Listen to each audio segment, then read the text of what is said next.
Hello everyone, welcome to this detailed, elaborate and in-depth video on CRT or candle ranges.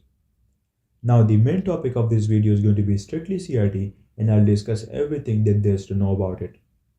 And throughout this video we'll discuss topics such as what is CRT, what are its types, why is it used, how is it used, what are the misconceptions around it, what is its main importance, and not only them, but I'll also include some important and concerning topics such as how to use candle ranges, how to integrate it correctly with ICT concepts, how to select candle ranges correctly, and moreover, where to find these candle ranges, right?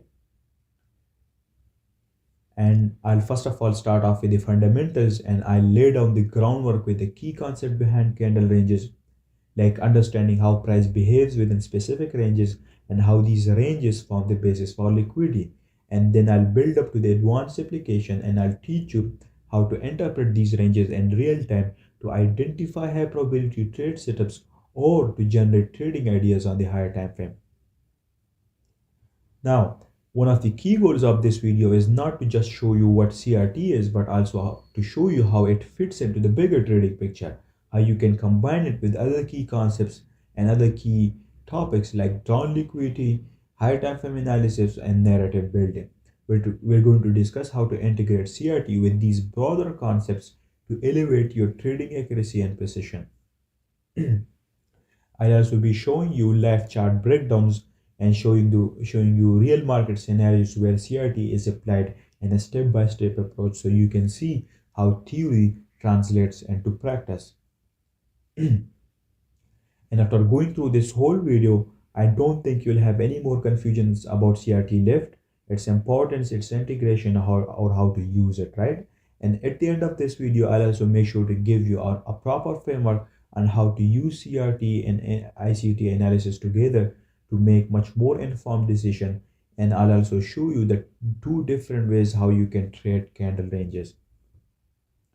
This is going to be the most detailed and comprehensive video you'll ever find regarding CRT. So make sure that you add it to your playlist, make notes along the video, and make sure to like this video so it reaches more people, and subscribe to the channel as a sign of appreciation for the work I put in this video, right? And also make sure to share it with your friends. Also remember that all of these concepts and ideas that I'll mention in this video can be used on any asset class, right? Or any instrument or markets, right? Because after all, these concepts are all fractal. It doesn't matter if you are trading forex, crypto, indices, stocks, or commodities, right? Or even synthetics. These things and these concepts work on all markets, right? So don't ever worry about that. As long as candles are printing, these concepts would be valid and considered. I get this question all the time, so there is your answer. Also, make sure to not miss the last part of this video, which is the most important part if you want to become a consistently profitable trader with a detailed trading system and plan for every aspect of your trading, whether it's the technical aspects, the risk management aspects, or the psychological aspect. All right, enough of that. Let's get to the video and let's begin. So moving on to the next slide. Before I start the video, I need to tell you one thing. This video is fully well structured in a chronological manner with sequential topics at the right place, right? Simply meaning that the topics are well organized and they are not random at all, right? So you don't have to worry about that as well. We're going to start off with the introduction to CRT, then we'll explain it in bits, its importance, its uses, benefits, life applications, how to trade it, how to integrate it, and then at the end of the video we'll have a bit of mindset talk on the psychological aspects of trading CRT and how to deal with it. So first of all, let me introduce CRT and candle range theory to you so you accurately understand what does it actually mean and what does it stand for. Now remember, even if you are using the basics of CRT, or even if you know about the basics of CRT, you must still watch the whole video from start to finish so you don't miss out on any important points regarding candle ranges, right? Because if you want to learn it thoroughly, you wouldn't want to miss any intricacy or any detail of it. So the whole premise and idea of CRT or candle ranges is that certain candles formed at key times which follow specific particular in specific protocols can be treated as ranges. Now, technically, every single candle can be treated as a range, right? But a more refined and objective approach is to only treat specific candle as candle ranges, which follows specific protocols and has specific qualities, right? And this is why the more refined definition for CRT is that it's the idea, a concept, or theory that certain candle can be treated as ranges, then you can position yourself inside those ranges and potentially trade it on the lower time frame respectively, right? Now, two possibilities could occur with those particular candle ranges, right? They can either be truly broken, right? In which case the candle range leads to a key level being formed in the form of an order block or a breaker. I'll show you how it's done in a couple of minutes. And the other possibility and idea, and actually the main and the important one, is that these candle ranges can be falsely broken, in which case you can use it to position yourself and trade it on the lower time frame, right? And by falsely broken, it simply means that price has a turtle soup or a purge or a manipulation of one side of the liquidity of the candle range, and then the drawn liquidity or objective becomes the opposite end of the range. And this is the main idea which we'll use to trade CRT or candle ranges. Now you can see these two bullet points right here. So the first one, these candles can sometimes be falsely broken within a specific framework. Remember, framework is the main part here, right? Broken with a specific framework, within a specific framework, to manipulate liquidity and then causing price to expand in the opposite direction. And other times, these candle ranges are truly broken within the same framework, and in those cases, they can serve as a support for price to expand further, right? In these cases, they can lead to different key levels being formed. This is the main theory behind candle ranges or CRT. Now, it sounds simple, but it has got a lot more intricate details into it, which we'll discuss fully in this video. Now, let's move on to the next slide and let's discuss the differences between typical ranges and how it differs from conventional ranges and what are the key main factors that leads to those differences. So, differences between CRT or conventional ranges. Now, the first and the most important and core difference is that CRT offers more objectivity and feasibility in terms of fixed highs and lows, right? We know that candle ranges are inherently candles themselves, right? Therefore, they've got fixed objective highs and lows, unlike typical ranges which have varying highs and lows, and each person can interpret it differently depending upon their perspective, right? Which produces and leads to subjectivity in trading and involves a bunch of variable which acts as a hurdle in your analysis, right? Therefore, a better and more refined alternative is CRT, right? This is the most important difference between conventional or typical ranges and CRT. Now, candle ranges also got opening and closing times, so it also becomes objective and constant in those aspects too, right? You can determine and gauge where it will start and end, and then use that factor accordingly. Whereas with conventional ranges, you don't know when or where it will start or end, so it becomes subjective. The second difference is in their mechanics, right? Now, integrally, both types follow the same dynamics and rules in terms of targets and objectives. But candle ranges are more mechanical because they've got fixed objective targets and a much more clear directional buys or drawn liquidity, whereas typical ranges lack this precision because of their subjective nature. The next and the second most important difference between candle ranges and typical ranges is the alignment aspect or factor, right? Now, alignment basically means aligning and combining different key time frames with each other around a logical framework, right? Alignment of time frame is really important for top-down analysis, right? And you know the main idea and premise of CRT, ICT or CRT analysis is top-down analysis from higher time frame down to lower time frame, and then aligning those time frame collectively to frame entries to determine drawn liquidity, to build narrative and so on. And you know that the only time ICT concepts work accurately is when they are logically aligned with each other coherently and not randomly. And we know that candle ranges are inherently candles themselves. That's why they can objectively be aligned within a top-down analysis approach, whereas on the other side, you cannot align typical ranges with each other between different time frames because they've got variable aspects to it. That's why they don't fit into this approach well. The last point, which is almost similar to the first point, which is subjectivity. I already discussed this before, which is that typical ranges are subjective, whereas candle ranges are more objective, mechanical, feasible, and refined because they've got structured and objective highs and lows, and they can be properly aligned within a logical framework. These were the main differences between CRT and conventional ranges. Now, the reason I explain this to you is so that you are aware of both types and so that you have more conviction in your CRT and you never become skeptical about it, right? Because you know that the only other alternative are typical ranges which are not feasible at all. So you would always be content with your analysis and approach. Now, let's move on to the next slide and let's discuss the type of CRT or the type of candle ranges simply. Now, characteristically, there are only two types of CRT. The first and the best type of CRT is the three candle CRT or the three candle range. Now, just as the name suggests, this sort of CRT is made up of three higher time frame candles and consists of only three candles. The framework is that the first candle forms the range, the second candle manipulates the range, and the third candle is the distribution candle. It's just as simple as that. It's made up of three candles. The next type of CRT is the multiple candle CRT or inset CRT. This type of CRT, just as the name suggests, is made up of multiple candles and isn't limited to only three candles. The first candle always acts as the candle range and it's followed by multiple candles for both manipulation and then multiple candles for distribution. Now, this type of CRT can have multiple forms and can present itself in many various types.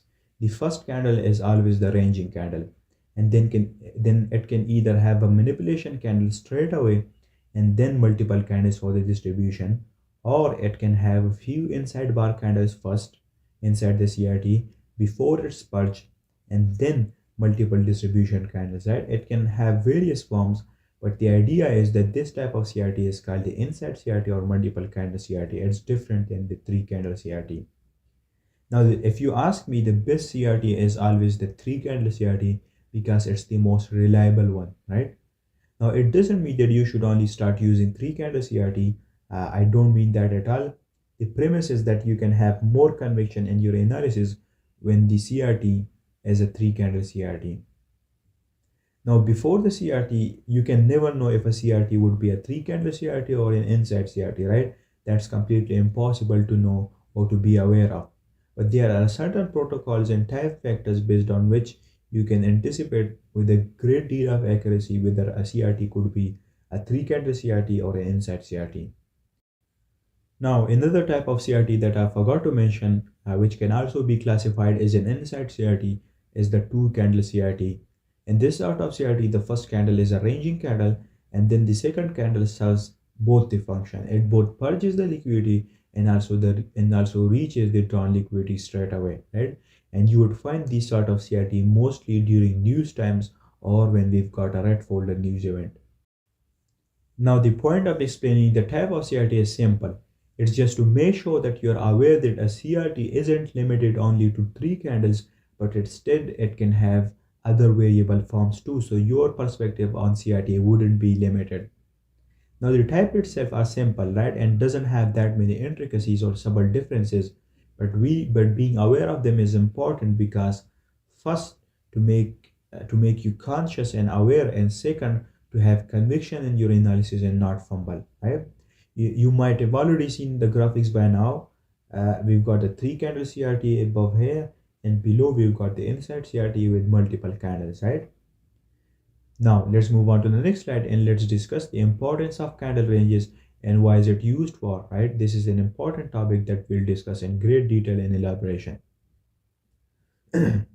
Importance of CRT or candle ranges.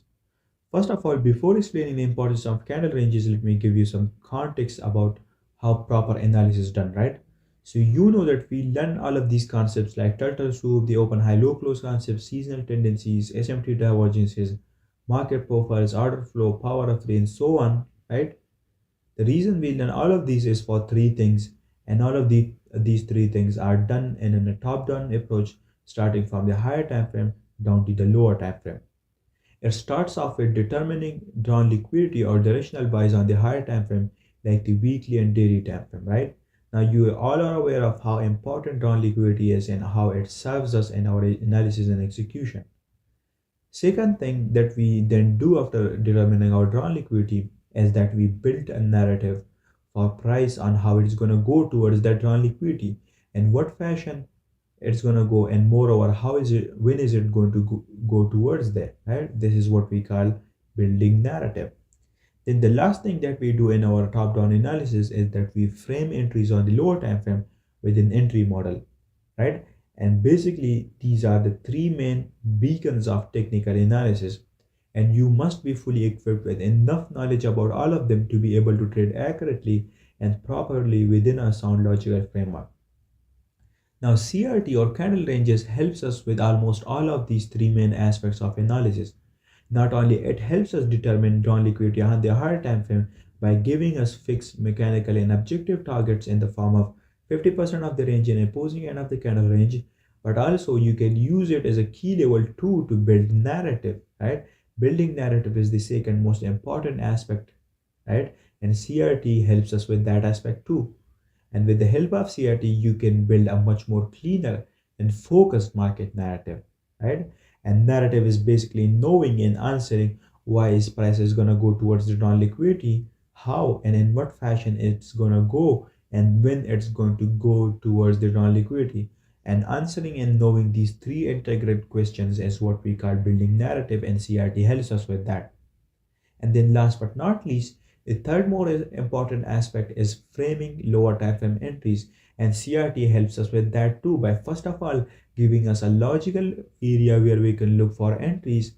For example, we start looking for order block entries after CRT lower high spuds. So in that case, you can see that now we have an objective criteria and protocol for when we're going to look for entries or try to frame entries, right? And similarly, we can also frame a case of that entry and the third or the last candle too with the help of CRT. So you can see that not only CRT helps us with determining our drawn liquidity at the higher time frame, not only with building a much more cleaner and objective narrative, but also it helps us with framing entries too, right? So you can see that CRT helps us with almost every aspect of our analysis. And with the help of CRT, our analysis and executions actually become a lot more refined, objective, and mechanical. And not only that, it also becomes feasible in that aspect, right? These are the importance of CRT, and you should remember them when you are actively using it.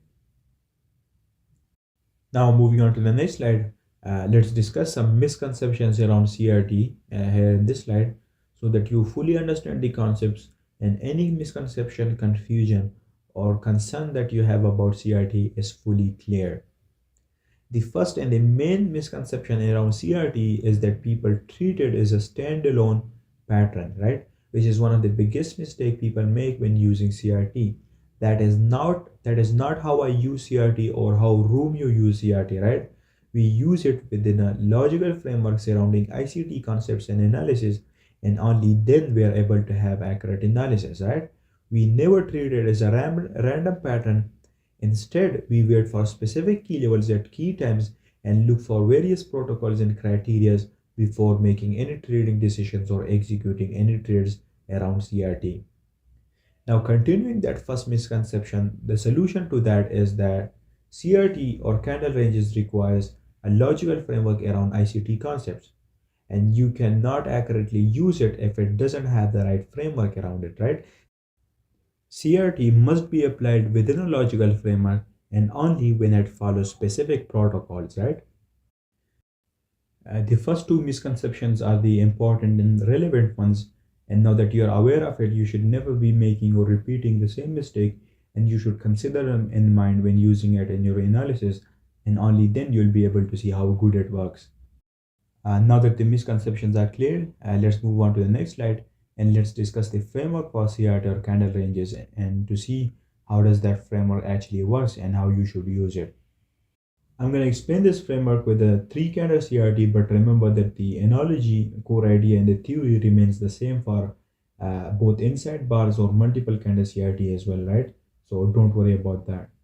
We're going to start off with the first candle, which we all know is the dynamic ranging candle, right? The first candle is the one which establishes the range, right? Not a consolidation, but a range, right? Remember that. Let me explain the difference. A range does not necessarily imply a consolidation. You know why? Because a range can be dynamic. It can be in any side. It could be a huge candle or it could be a small ranging candle, right? It can have various forms, but a consolidation candle specifically means a small ranging candle, right? So don't mix or confuse the two with each other. The first candle establishes the range, but this does not necessarily imply a consolidation, but instead the entire price action of that particular candle is treated as the range framework. The second candle, which is also known as the manipulation candle, what it does is that it manipulates the first candle range by purging one side of the range and forming a turtle soup. Now, this manipulation of liquidity above or below the CRT can occur in two forms, or we can have two scenarios. The first scenario being if the first candle has a turtle soup above the candle range, just like you can see in the graphic, and then it closes inside the range, meaning below the wick of the first candle range, then in that case, the likelihood of a reversal towards the opposing end increases, and the conviction in the analysis would be more strong, meaning we'll have more strong conviction in our analysis, and the odds of that CRT working out increases when that happens.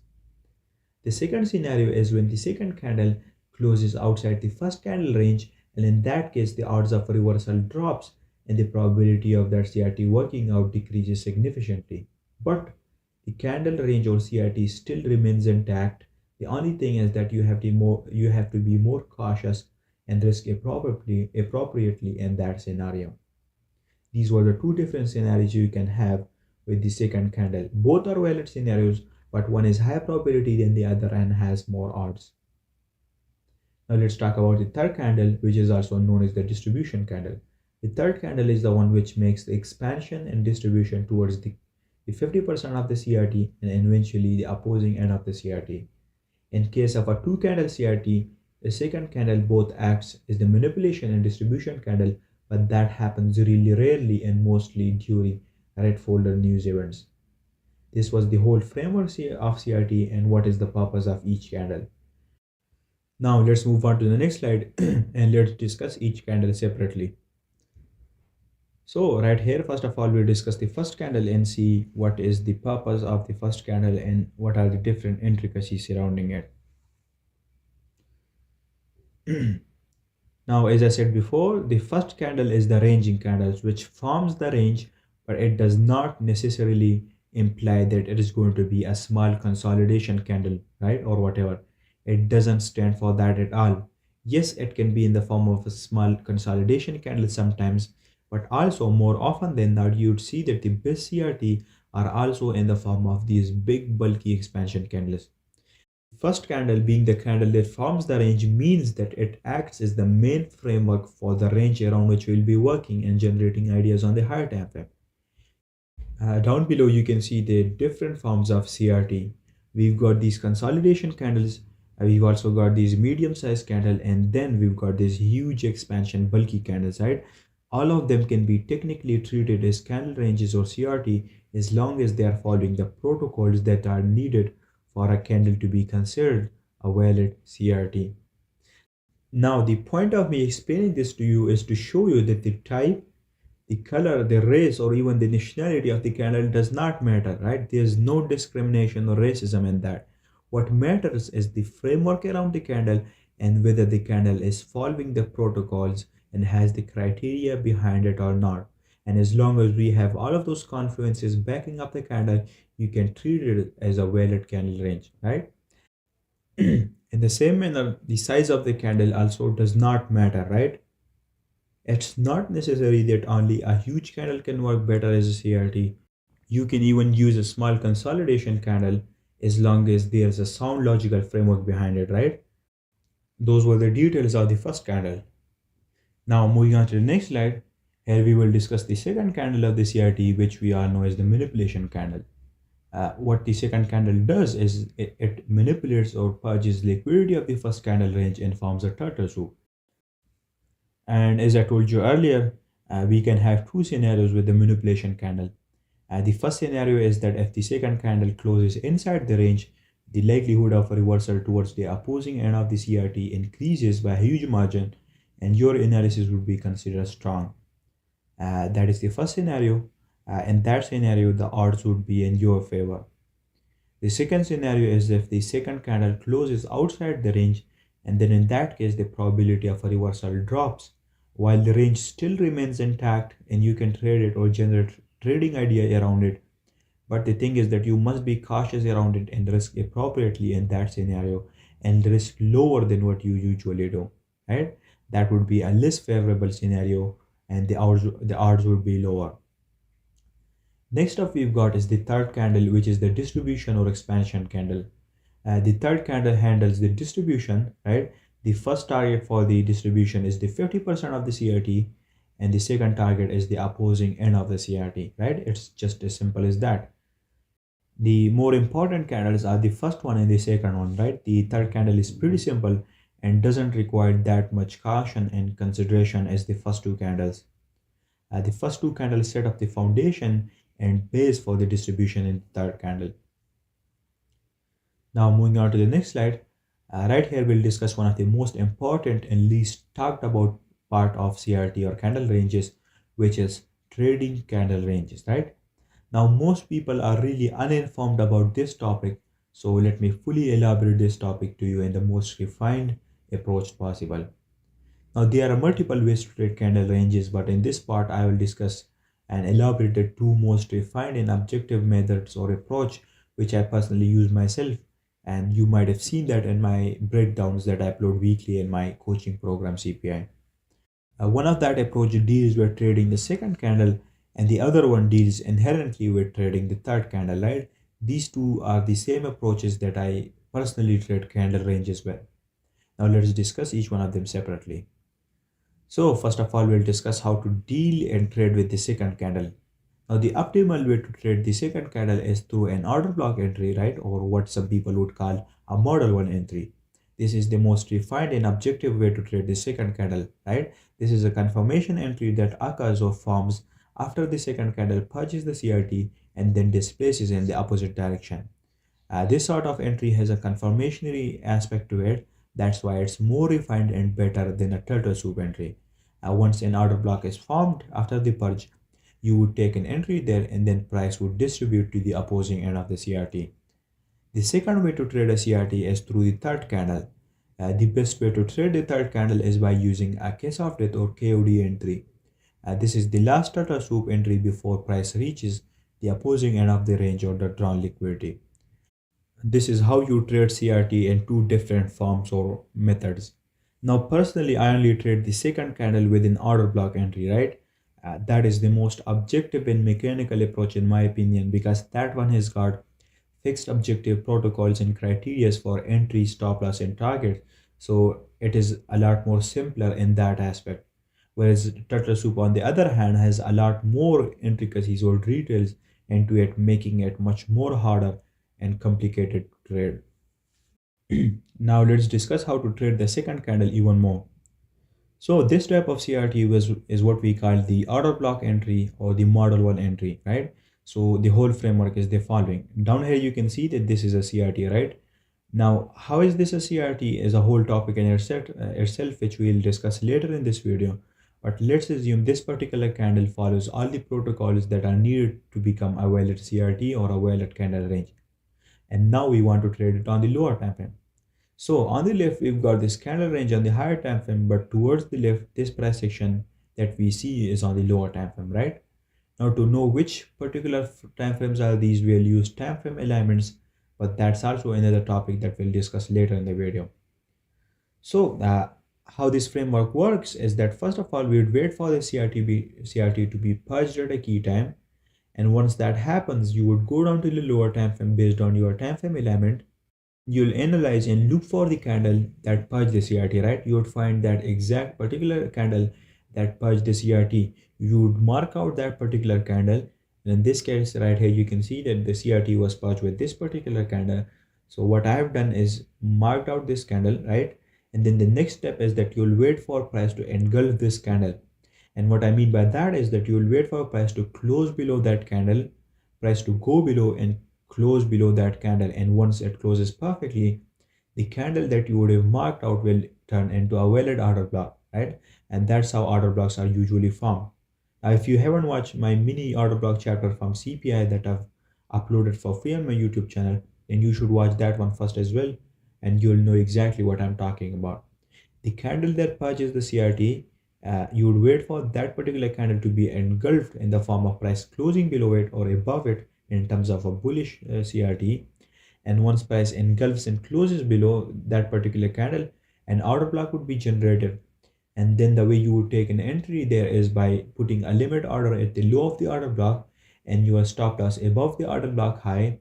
And you would first of all target the 50% of the CRT and then eventually the opposing end of the CRT, right? And the 50% of the CRT would be used as your first place for trading your stop loss or taking partials, and then you leave the rest of the order for the second target, which is the opposing end of the CRT, right? This is how an order block or model 1 entry is formed, right? And this is exactly how you would trade it on the lower time frame. This is exactly how I trade the second candle, right? Now let me show you an example of it. Here is an example of a model 1 order block entry. On the right, you can see the higher time frame CRT, and what you can see is that the CRT was purged right here on the lower time frame with this particular candle right here. This is the candle that purged the CRT, so that means this is a significant candle for us now, because our objective is now to wait for this candle to be engulfed in the form of price closing below it, and once price closes below it, we put a limit order at the low of this order block with our stop loss above the order block high, and then we target the opposing of the range, right? We'd also make sure to take partials at the 50% of the range, or we would trail our stop loss once price reaches there. You can do either of the two. You can either just trail your stop loss or take partials, right? That's up to you to decide, and you're going to decide that by gathering as much data as you possibly can and then comparing the performance of both with each other and choosing the better alternative, right? And you must also consider your psychological aspects in it too, because some traders are more suitable for a shoot and forget approach in which they take an entry and just close the charts until the target is reached, right? I'm also that type of trader, because personally I take an entry and then close my charts until either my stop loss or target is reached, right? I set alarms at key places and then I forget, right? Because what I've realized is that if I look at my charts or my PNL, right? If I look at them, what happens that it consistently messes up with my performance. And then what I do is I try to manage my trade and manage my stop loss and target, which messes up with the dynamics of my trade, and my edge essentially becomes ineffective in that case. And you know that in trading, the most important thing is to follow your system and let the edge play itself with probabilities. So for me, that was the solution to my execution problem that I struggled with in my initial stages of my trading journey. And I've solved that by approaching that particular trade management style, and it's working best for me now. Now, for some of you, it might be different. You might have different psychological tendencies, and maybe you're good with managing trades and taking partials inside trades, and that's up to you to decide. But make sure that you don't make that decision based on just a few trades or a few experiences, right? And make sure that you don't ever let recency bias cloud your judgment about anything. The way to make changes to your trading model or system is by gathering months and years of data, right? At least 2 years worth of data before you can even make a minor change to the way how you approach things. Now you have to do both self-evaluations and psychological evaluations before making changes to your system, because it's not just about the performance of the model itself, but it's more about how you can execute that model or whether you're psychologically capable of that or not. And remember that there's nothing wrong with admitting that you can't handle looking at your PNL and charts, and you're more suitable for a set and forget approach, so that it does not messes up with your psyche, because if it does, it will ruin your whole performance. If you keep forcing yourself to a single trade management style and approach, even though you're not psychologically or mentally suitable for it, then the only thing that would happen is that you'd be stuck in a cycle of losses, never realizing what is the core issue that you're suffering with. Because apparently you want to be top G and you think that you can do everything, right? No, you can't do everything. You can't. Your mindset is wired in a certain way and you're only capable of handling certain situations, right? Yes, of course, when it comes to other aspects of life, you can do everything and anything you want as long as you stick to it, right? Never giving up and approaching is smart. But remember that right here, right now, we're talking about trading. And trading, the market works differently than your ordinary life, right? That's why 95% of the people are losing, because if it was just about the technical aspects of trading and it was just about technical analysis or learning the holy grail or enigma or CRT, then everyone would be profitable, right? Because in learning this stuff is honestly not that hard. But the main issue is that most people never realize that you have to approach trading differently as compared to how you approach other aspects and other fields of life, right? And other parts of life you can grind hard, and by grinding you have to work hard, not stop for hours. But that isn't true for trading. And trading, grinding means stopping and being patient and sitting on your hand most of the time without participating or doing anything stupid in between your trades, right? 90% of the time I stay patient and wait for my entry setups, and then the rest is me executing those trades, right? But you people do the opposite because you want to be the next top G and you want to fuck with the markets, right? Like a whore. And you know how that eventually ends up. The market ends up fucking you the other way around, because the market does not give a shit about you. At the end of the day, it's you versus you. It's not you versus the market. It's not you versus Romeo or you versus Sham or you versus ICT. It's all about you versus you. You're the only one standing between yourself and profits. And the sooner you realize this, the better, right? Trading is a solo game and no one is there to help you. No one can save you from the curse of the markets. And it's up to you to change that curse into a blessing.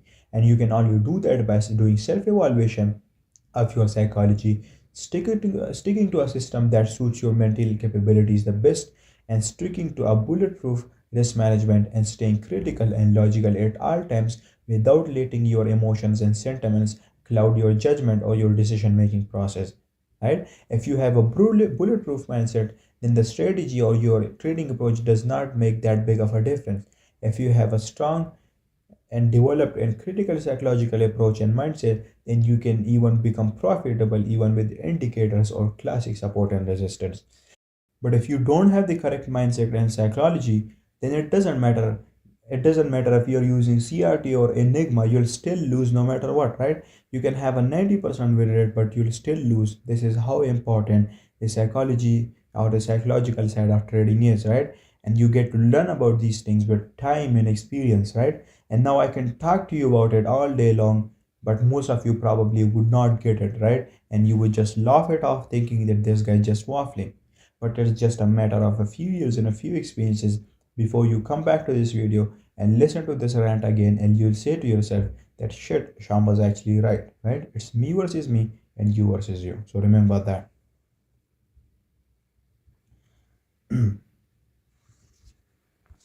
Moving on, right here you can see another model 1 order block entry right here. You can see it's a bearish entry.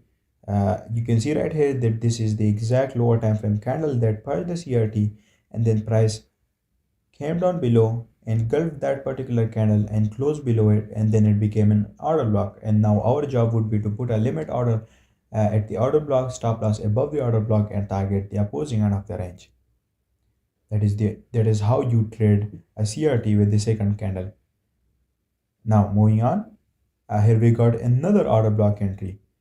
You can see we've got a bearish CRT.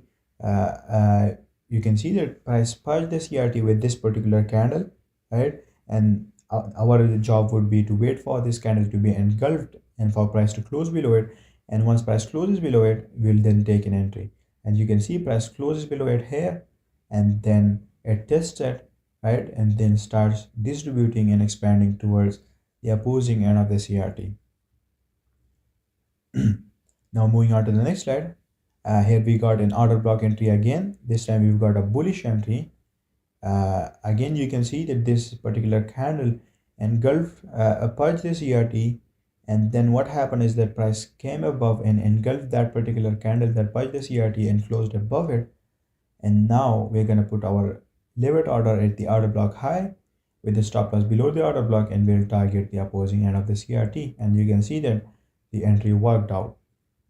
Now enough of that, let's move on to the next slide and let's discuss how to trade the third candle. So as we had discussed earlier, the proper way to trade the third candle is through a case of death entry or a KOD entry, which is basically the last turtle soup before price reaches the higher time frame drawn liquidity or the opposing end of the CRT. Now, if you are aware of the sequence of moves that price uh, follows inside a CRT or within a CRT, then you would know that it first of all starts with a turtle soup, which manipulates the first candle range and purges liquidity, and then after that we engulf the candle that purges the liquidity, and an order block is generated there. After that we test the order block is a lower time frame key level, and then we expand higher from there. And after that we have an order a breaker entry and OTA. And then last but not least, before prices reaches the drawn liquidity, what price does is generate even more liquidity by forming a high right here, right? Right below the drawn liquidity, and then it retraces and traps buyers and sellers on both ends, and then at the end price has a turtle soup or counter purge and takes out liquidity and buyers before it starts expanding higher towards the drawn liquidity. And your entry in this case would be to take the entry either at the turtle soup with your stop loss at a key level of the lower time frame below an intermediate or significant swing low. In this case we've got this protected low, so stop loss would be set there. And the second approach to trade a case of death entry is through a lower time frame order block entry there as well, by waiting for an order block to be formed there after the last turtle soup, and then trade the order block with an even more refined approach and straight away targeting the drawn liquidity, right? Now I never take turtle soup entry myself, right? Really rarely I ever take them, and most of the time my entries are order block entries that forms after major purges and turtle soups at key times around key levels, right? These were the two ways how we could trade CRT. The first one dealt with trading the second candle, and the second entry dealt with trading the third candle, and both were objective and mechanical in their approach. Now remember the thing about order block entries are that you're gonna miss them sometimes, and honestly you have to realize and accept that that's an aspect and part of the game, right? You can never catch all opportunities. Sometimes you're gonna miss trades, and that's completely fine, right? And you should never let that cloud your judgment, because let's say you missed an order block entry, and then based off of that you decided that you're gonna change your entry model because your sentiments were hurt by that. And if you ever do that and make changes and adjustment based on recency bias and based on a few small experiences, then you're only doing yourself harm, right? And nothing more than that. The thing in trading is that you will miss trades, you will lose trades, and you will even have losing streaks. And you have to accept all of them with an open heart and accept that losses and missed opportunities are inevitable in trading. And the best you could do about them is that to trust your system and your process, and most importantly, trust your edge and let the probabilities play out. And I can assure you that you will end each month and each quarter with profits, and I guarantee you that. But remember that only stays true if you have an edge and if you've got a plan and a complete system that tells you what to do in every situation, that has fixed entry models in place, planes, and set rules for all sorts of higher time frame and lower time frame analysis, right? Determining drawn liquidity, building narrative, everything is included in it, right? And only then that principle will stay hold and stay true. But if you're just a pattern trader randomly taking trades without any fixed objective plan, then you're good for nothing. If your trading is exciting and every day you get to experience something new, then that means you're doing everything wrong. Real and actual profitable trading is monotonous, vague, and extremely dull, right? It's boring and repetitive because you've got an objective mechanical system, and all that you're doing is that you're following your system day in, day out without anything new because you trust the process and you have full trust in your system. That is how actual trading works, right? It has to be extremely monotonous, boring, and repetitive, and not exciting at all. And you need to remember that you must take care of both sides of trading, right? Both the technical sides of trading and the psychological aspects of it. Now let's move on to the next slide. So till now in this video I explained CRT or candle ranges to you separately in the most detailed way possible, right? Those were all the intricacies and details surrounding CRT that you need to be aware of and know of.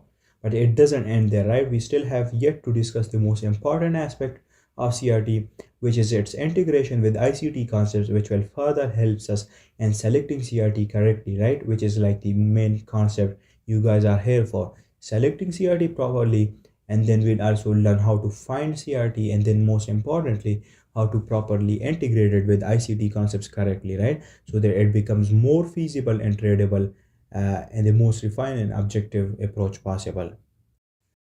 So this next half of this chapter will be strictly about integration of ICT concepts with candle ranges and how to properly approach it in the best way possible, right?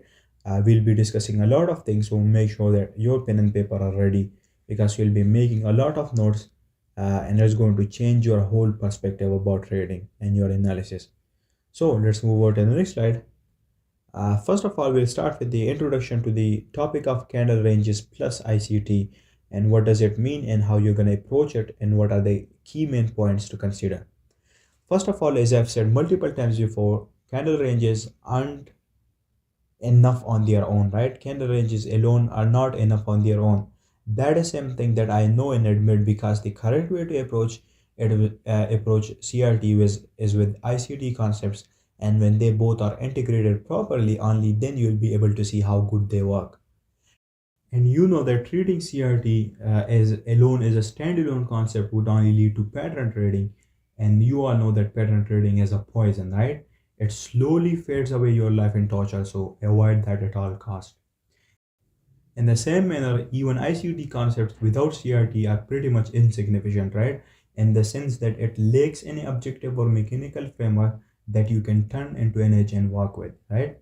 And on the other hand, you can see that CRT offers and provides a proper framework needed for a precise drawn liquidity, narrative building, and framing entries, which is why we've got ICT and CRT, right? This whole idea of ICT plus CRT is the missing piece of the puzzle, right? ICT concepts are good in finding key levels, determining what market profiles or order flow are we in, but the problem for most of you arises when you try to determine a refined objective drawn liquidity or you try to build a narrative, right? And it doesn't end there. Most of you also struggle with an entry framework for where you can take accurate and precise entries with constant fixed protocols. But when you combine CRT and ICT, all of those problems are solved completely, and then you have a complete system that solves every one of that problem in every aspect is carefully considered with a proper approach. The first and the most important ICT concept that comes into play when integrating CRT with ICT is time frame alignment. Time frame alignment is the first and the main concept that you need to be aware of and fully understand in order to properly approach candle ranges and ICT together. Without time frame alignment and without the correct time frame alignment, you wouldn't be able to align different time frames with each other. You wouldn't know which time frames to look for CRT for your trading or which time frames to take entries or determine drawn liquidity or build narrative, right? You would be completely clueless about the relationship between different time frames with each other and what purpose that does each time frame serves in our analysis. It's really important and crucial. It's actually one of the foundational and fundamental stone to understand time frame element completely for you to be trading accurately and to be able to analyze logically with a sound logical framework, right? This element involves aligning different time frames with each other based on the trading style that you've got, right? And based on the different styles of trading like scalping, intraday trading, swing trading, position trading, and so on, they've all got different time frames and they are aligned differently with each other, and each one has a different purpose and function, right?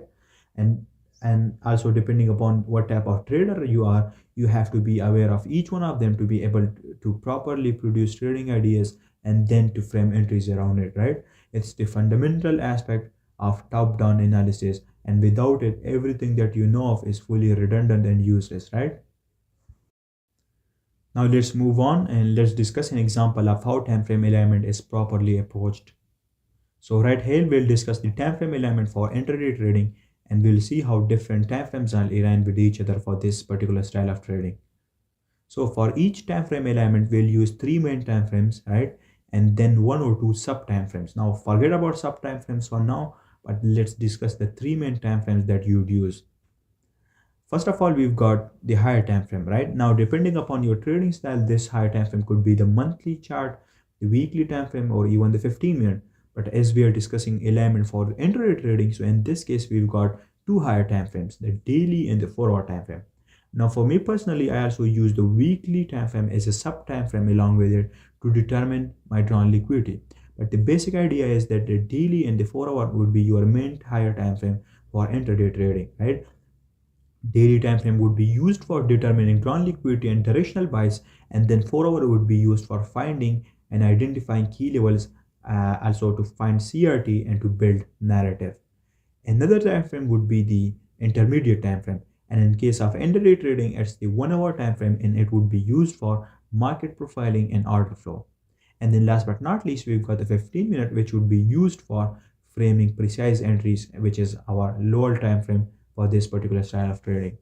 Now, as I said earlier, each trading style will require their own unique time frame element to maximize their effectiveness of CRT plus ICT integration together. Moving on, the next integration of CRT and ICT comes in the form of market profiling and order flow, right? Now, these two are the main important concepts which we'll use to define structure and determine drawn liquidity or directional buys, and then your objective would be to trade it in the direction of the particular order flow, and you'll choose the correct market profile to properly trade it, right?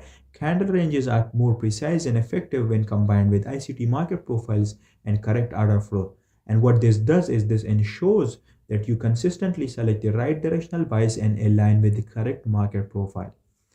Market profiles in order flow not only are used to determine drawn liquidity or to determine engaged structure or to build narrative, but also they can be used as elements of filters, meaning they'll help you filter out different market conditions that will help you weed out the low probability conditions and scenarios, and you will avoid them and only participate and engage with the quality and the higher probability conditions, right? This combination increases the accuracy and reliability of choosing the correct candle ranges or CRT. And you know that when these concepts are combined with each other or integrated correctly, they'll help you in selecting the correct CRT more accurately, right? I will discuss this later in the video. Now, if you're not aware of my coaching program CPI, then let me tell you about it.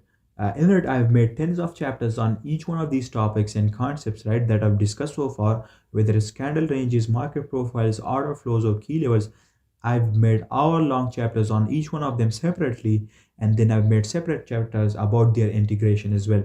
So if you want to watch and learn more about these concepts, you can join CPI. Along with that, I also upload 2 to 3 weekly trade breakdowns in CPI about the trades that I take throughout the week, and I explain my thought process thoroughly in a top-down fashion, from higher time frame down to the lower time frame, to show you how these concepts are properly and correctly aligned with each other in a logical fashion, and how they are used in the real markets to generate trading ideas and to frame entries, right? And along with that, I also show you my weekly execution on a day-to-day basis so that you are fully aware of everything. You can join CPI, the details are in the description. Now, enough of that, let's get back to the video, right? I'll also make sure to briefly explain each one of these concepts here in this particular chapter, in this particular video, so that you know how they are used with candle ranges.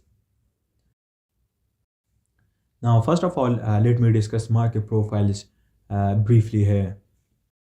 Now, what you need to know about market profiling is that it is used to determine which sort of profile the market is moving in, and how we can use each profile to make informed decisions about determining drawn liquidity or building narrative, right? Now, there are different types of market profile. There are 5 different types of market profiles. We've got the consolidation or ranging profile, manipulation profile, expansion profile, retracement profile, and then last but not least, we've got the reversal profile, right? Now, each one of these profile has specific characteristics and then potential outcomes and combinations based on different varying factors and confluences, right? All of them also react differently to key levels and CRT. Now, understanding the correct market profile is essential for applying candle ranges or CRT effectively, and that will also help you accurately determine your drawn liquidity or directional bias, and that will also help you even more in building a much more cleaner and sharper narrative. Now, if I started explaining the different characteristics of each one of these profiles and their combinations and possible outcomes, then it would literally take hours for me to just explain that. But that is what market profiles are essentially used for, and that's what you need to remember. Now, the detailed hour-long chapters on each one of these concepts and topics are on my coaching program CPI, but let me briefly discuss it here with you. The video is already too long, so let me briefly explain. First one we've got right here is a ranging profile. In this sort of profile, the market accumulates liquidity and forms a range or consolidation.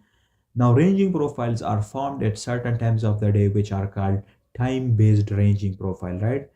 They've got various characteristics such as they generate and accumulate liquidity, they are formed at key times of the day, and they can have different orientations. The only possible outcome after a ranging profile is a manipulation profile or an expansion profile depending upon the framework of key levels and dealing ranges and much more. And then we've got these expansion, retracement, and reversal profile here, each one having their own qualities and intricacies. Now, this is just a single type of these profiles. We've got other combinations possibilities as well, with a lot more intricacies and details resonating with real market conditions. But the basic idea is shown here, and it can help you understand what type of profile are we in, and then depending upon that, you can determine your drawn liquidity or built narrative. Moving on, the next concept that we've got in the integration of ICT plus CRT is order flow plus candle ranges. Now, this is the second most important concept that you need to understand and be aware of in order to use candle ranges most effectively. Now, as I discuss these other concepts, you need to be aware of this fact and realize that these are all integrated with each other in a proper logical fashion, right? It's not like we'd only use CRT and order flow with each other or a market profile and CRT with each other, right? It's not like that. It doesn't work like that.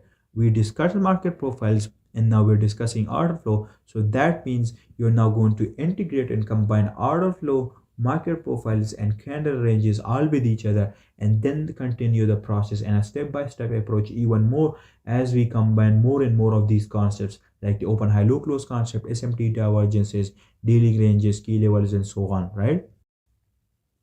That's what you need to remember. Now let's discuss order flow.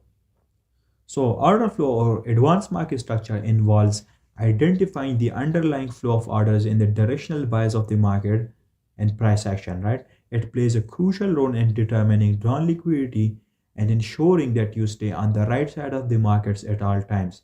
And this way you'll be able to trade with the trend or order flow of the market, not against it, right? And that way the odds will always be in your favor.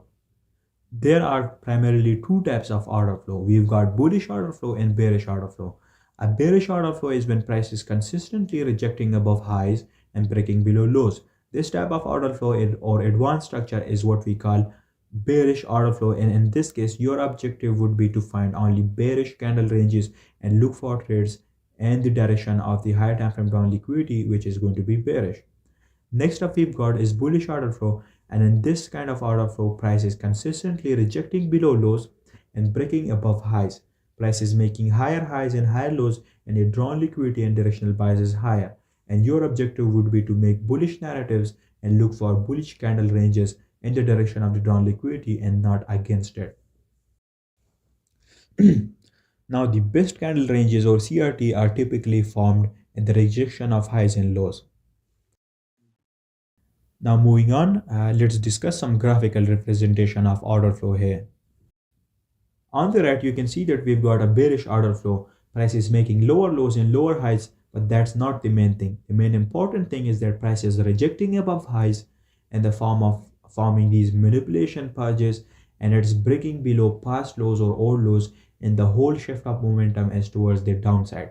The main two aspects of a bullish order flow are rejection above highs and breaking below lows, right? That's what you need to remember, and that's how you're going to be able to accurately determine drawn liquidity. If price is consistently rejecting more highs and breaking below lows, then that means the order flow is bearish.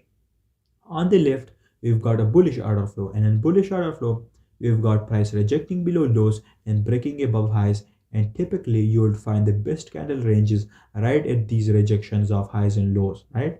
In this bullish order flow, the best candle ranges or CRT would be formed in the green areas right here below the rejection of lows, and then you'll be able to accurately position yourself there. Order flow has got a lot more intricacies to it, like knowing about protected lows and highs, intermediate highs and lows, short-term highs and lows, and so on. But it would literally take another hour to explain them. So let's cut it short here and let's move on to the next slide and let's discuss the next most important aspect of CRT and ICT integration. Next up we've got here is CRT plus key levels. Now key levels or PD arrays are zones in price action which acts as a catalyst for price to expand or reverse from, and with higher time frame key levels being the most significant ones. These key levels are often tested or mitigated during manipulation and expansion profiles, and the best candle ranges are also formed at these key levels or around these key levels. Key levels are one of the most important concepts when it comes to integrating candle ranges with ICT concept, right? We so far learned about order flow and market profiles, and each one of those concepts has their own relation and integration with key levels. For example, different market profiles have different reaction to these key levels, and knowing and being aware of every one of them is essential to understanding the dynamics of the markets and how key levels act differently depending upon the market profile, and that way you'd be able to exploit it more effectively.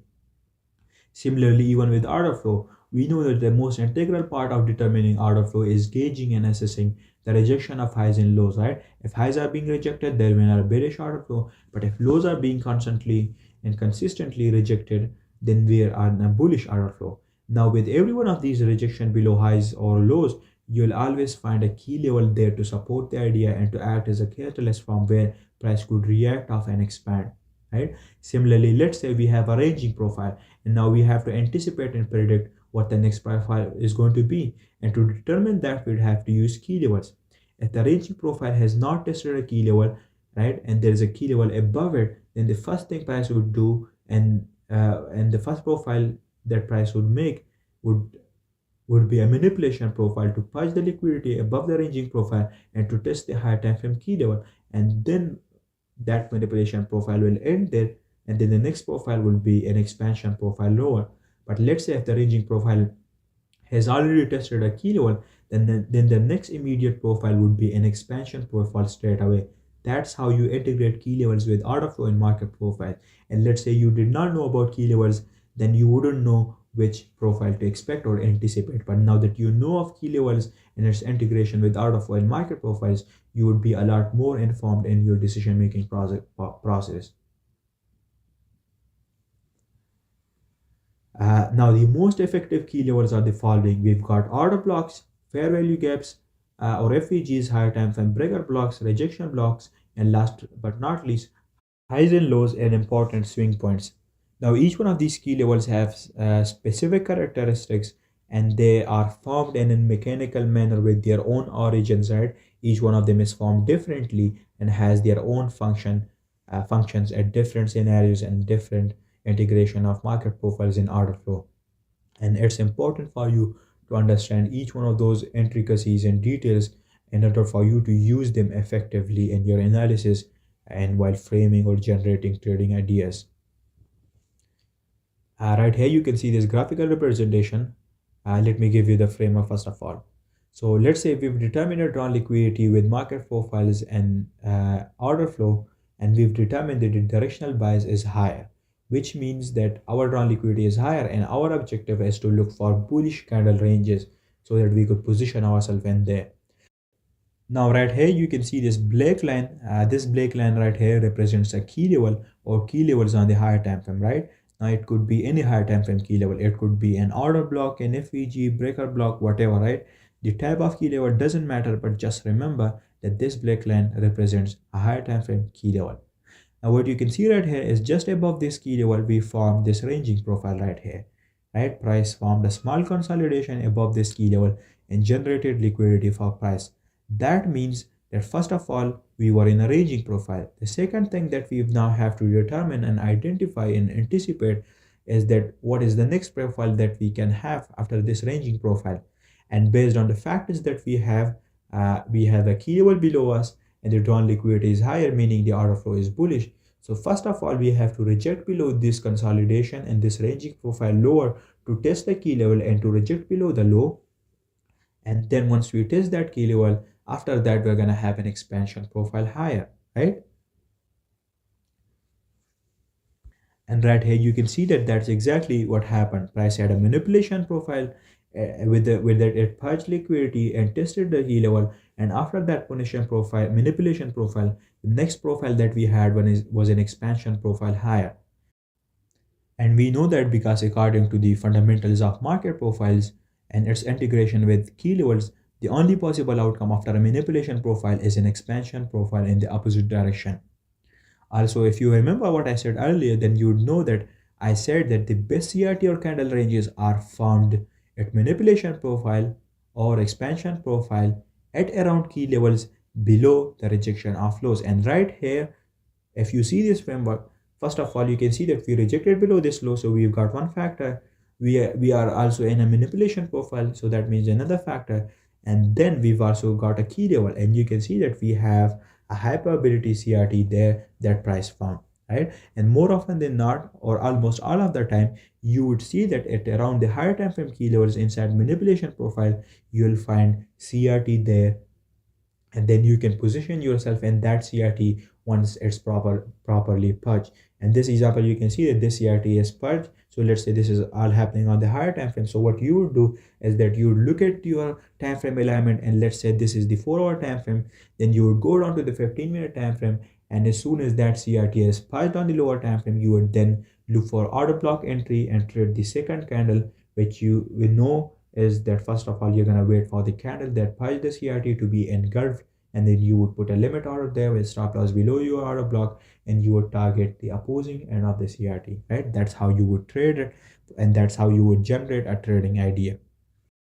And that's how you integrate market profiles, order flow, key levels, and CRT with each other, right? Now you can see that we are using a proper logical framework instead of choosing and selecting random candles, right? And that's exactly how you select a CRT.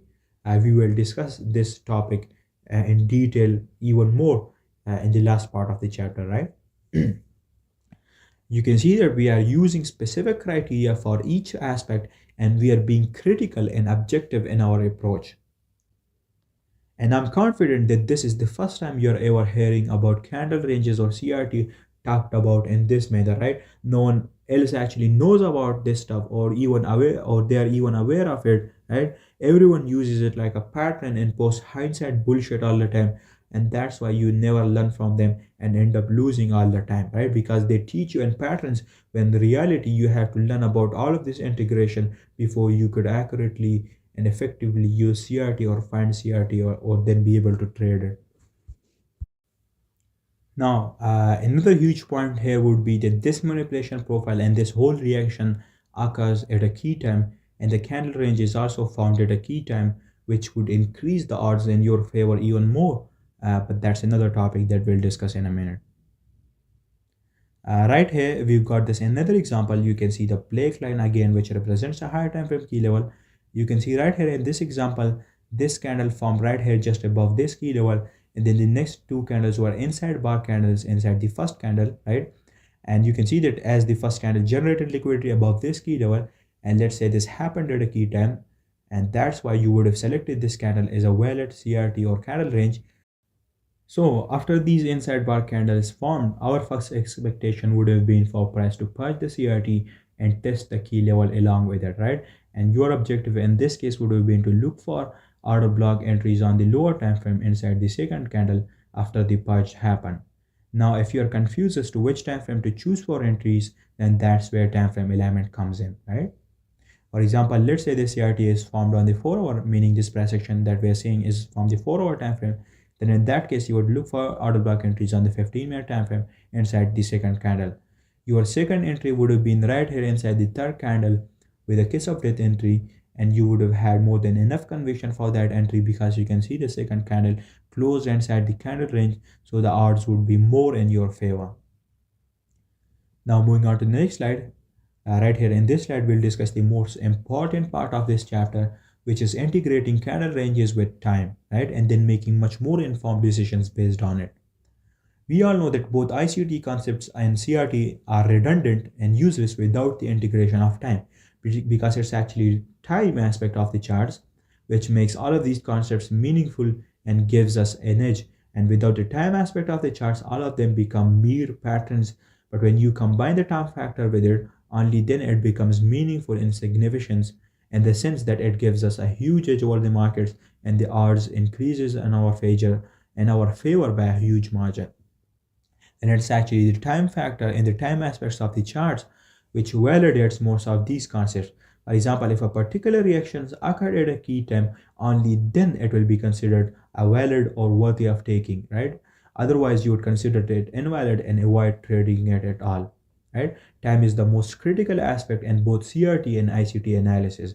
And every concept that we discussed so far and the setup that we mentioned must align with key times in order for them to be considered valid or worth trading.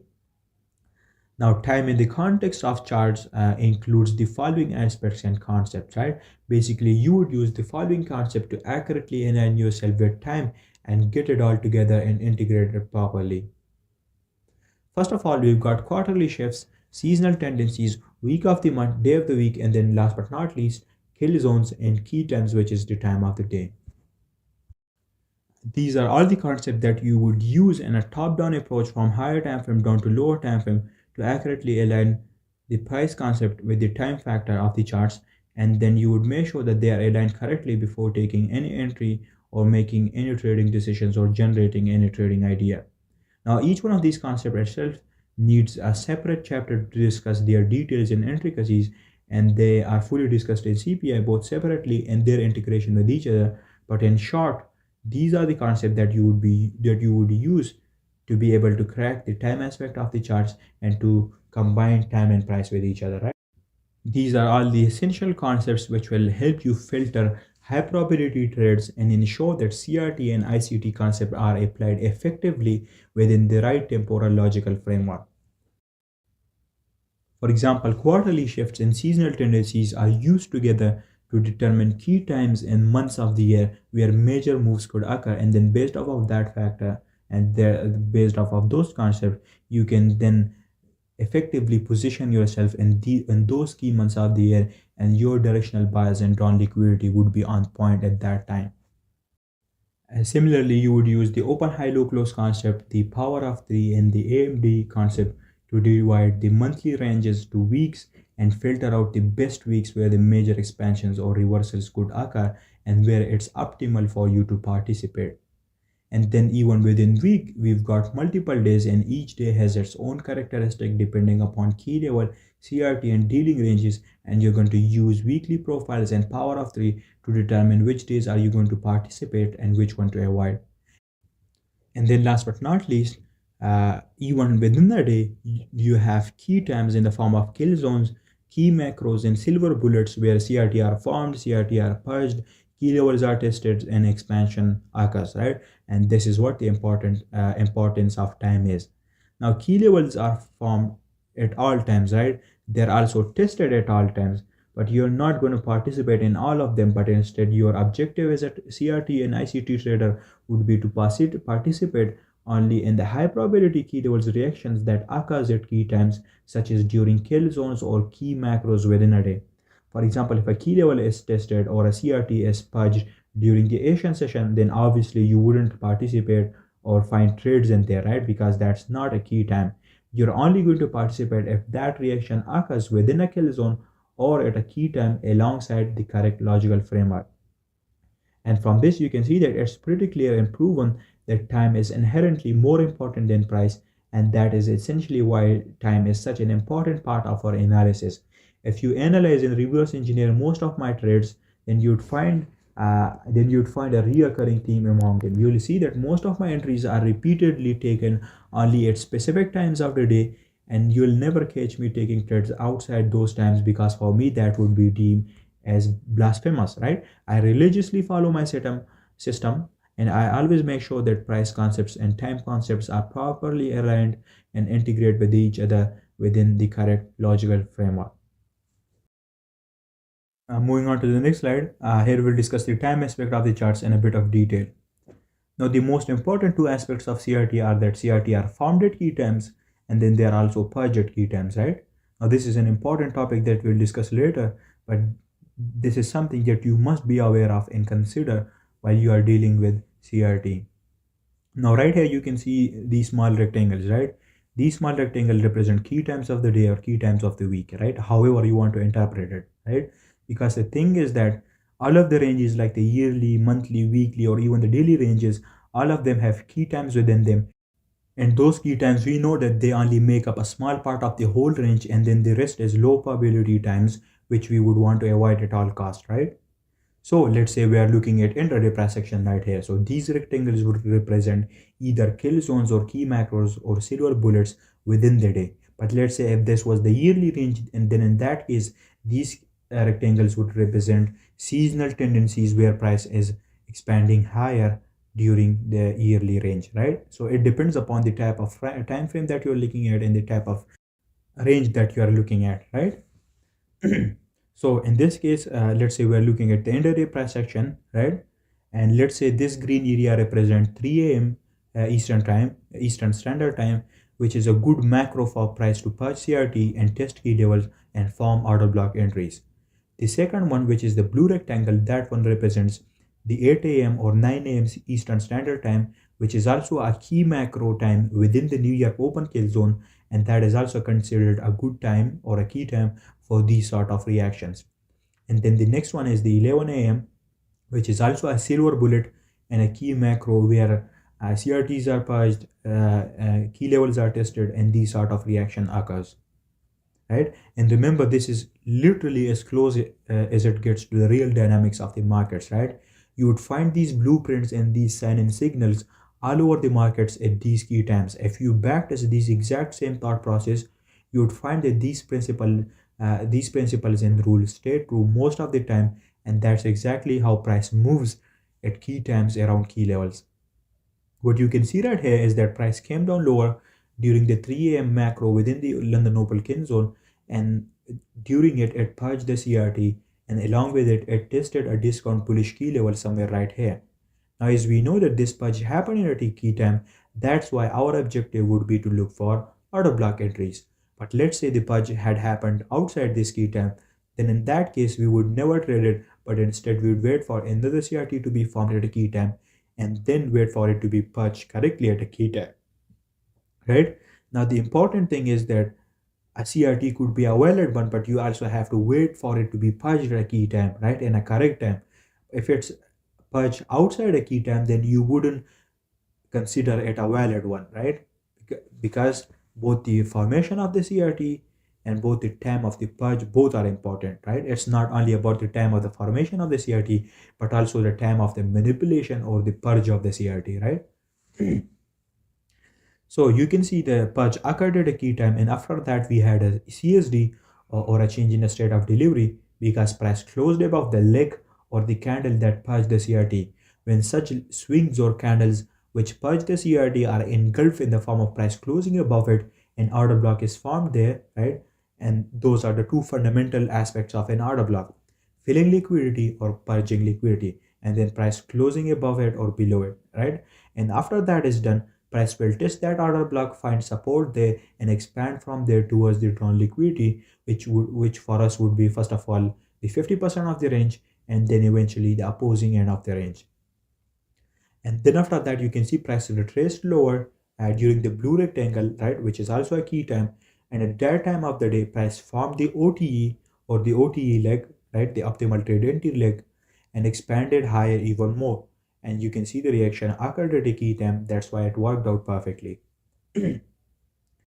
Now, if you've diligently studied my post and content before, then you would know that that sequence of move are what we call the sequence or TSQ, right? And what happens in that sequence is that price starts off with a turtle soup, right? And purges either side of the CRT range, and then an order block entry is formed there, and then price test that order block, and after that we have a breaker entry, and then an OTE, and then we end the sequence and reach the drawn liquidity with also a last turtle soup known as the KOD or the kiss of death entry, right? Or simply the second leg accumulation or a second leg distribution in case of a bearish drawn liquidity. You can also see this case of death entry or this KOD happened at a key time 2, which is the 11 a.m. macro, which is represented by this red rectangle, right? And all of the moves, the purge, the order block entry, the OTE, and last but not least the KOD, all of that happened at key times, and that's why they worked out perfectly, right? Now go over your charts and find CRT there, and then study the moves within that CRT on their respective lower time frame based on time frame element, and you'll always find this sequence of moves within every CRT or within every candle range, and you'd be shocked by how precise and dead accurate this is. Moving on, here we've got another example of time in price. Here you can see we've got the swing high right here, and let's suppose we are looking at the 15-minute price action right here. So what you can see is just below this high, we formed a ranging profile right here, you can see, and based on time, the most probable time for this ranging profile or consolidation is going to be the Asian session range. So what happened is that during Asian session range, we formed this ranging profile and generated liquidity just below this high, right? So we know after a ranging profile, the only possible outcome if a key level isn't tested is a manipulation profile at a key time to test the higher time frame key level and to form a CRT there. And you know that the manipulation profile would only occur at a key time. And right here you can see we've got this green rectangle, and this green rectangle represent the key time from 2 a.m. to 5 a.m. Eastern time, which is basically the London Opalkin zone, which is a key time for manipulation profile to occur and key level to be tested, right? And that is also when price forms the high of the day or the low of the day. You can see the manipulation profile occurred correctly at a key time during the London Opalkin zone, and with that we tested the key level at a key time, and you can see we rejected above a high, and more often than not you'd always see a CRT formed there. And you can see that this is the price action on the 15-minute. So if you are a scalper, then for that, based on time frame element, if your CRT is on the 15-minute time frame, then you would trade it on the lower time frame such as the 1-minute time frame, right? Now right here you can see just above this rejection above this high, that is where you could find a CRT or candle range to be formed. And after the manipulation profile ends, we would expect and anticipate price to expand lower towards the drawn liquidity lower. And this is how you align time and price correctly with each other. Now moving on, right here we'll discuss an actual example of a CRT combined with key time. What you can see is that we've got an example of a 3-candle CRT right here. What happened is that the first candle formed the candle range, and then the second candle purged the CRT at a key time, right? Now this could be any key time depending upon the time frame that you are looking at. If you're looking at the monthly time frame, then this green area would represent a key time based on seasonal tendencies or quarterly shifts. If you are looking at the intraday charts, then this rectangle would represent kill zones within the daily range and so on. So let's assume this is a 4-hour CRT and we are looking at the 15-minute price action on the right. So then based on the framework, this green rectangle would represent a kill zone such as the London Open, New Year Open, or a New Year Open kill zone, or a refined key macro or silver bullet within those kill zones.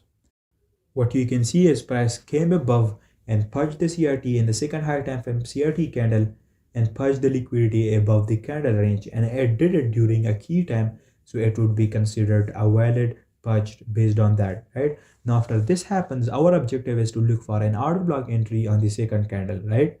And to trade the second higher time frame candle, you know order block entry is used, and the way how that work is we mark out the candle that purged the CRT, and then we wait for that candle to be purged in the form of price closing above or below it. And once that happens, and once that candle is engulfed, right, and price closes below it, an order block is formed there, and then your job would be to enter on the low of that order block, stop loss above the order block, and target the opposing end of the range or the candle range low, right? And you can see that is exactly what happened here as well, and you could have easily traded this CRT right here with this order block entry. Now, forget about all of the other types of entry like FEGs or inverse FEGs or break and entries, right? You just have to only catch this type of entry and this is it, right? This is the most objective and mechanical entry you would ever find, right? It's simple, but at the same time, it's the most effective entry in terms of both technical aspects and psychological aspects, right? It has fixed protocols for entry, stop loss, and targets, right? Whereas if you take an entry on an FEG or an inverse FEG, then you would face a lot of problems, right? Because you wouldn't know which fair value gap to choose and where to put your stop loss because there are too many variables and factors involved in that process. And you know that the more variables that are involved, that leads to more subjectivity and more complication in your trading, right? And you should be seeking simplicity and effectiveness because we know that simplicity scales and complexity fails. Now moving on to the next slide, here we'll discuss the two main aspects regarding CRT or candle ranges and its integration with time. Those two important aspects are timing of the formation of CRT or simply the idea that CRT are formed at key times and the timing of the purge of the CRT or the idea that CRT are also purged at key times, right? Those two are the main important aspects when it comes to choosing CRT correctly or aligning yourself correctly in CRT. Those two aspects makes up most of your thought process and decision making process, right? For example, a CRT could have all of the influences, but if it's not formed at a key time, that way it won't work at all. But at the same time, a CRT can only have a maximum of only one or two confluences behind it. But if it's formed in budget key times, it will work like a charm, right? Your main priority should be the timing of the CRT and its manipulation or purge time, right? Now, this doesn't mean that you're gonna forget about the price framework or concepts completely, but instead you should be more inclined towards time while using every single confluence and combining time and price with each other, right? After all, it's time and price and not just time or just price, right? You have to integrate both of them.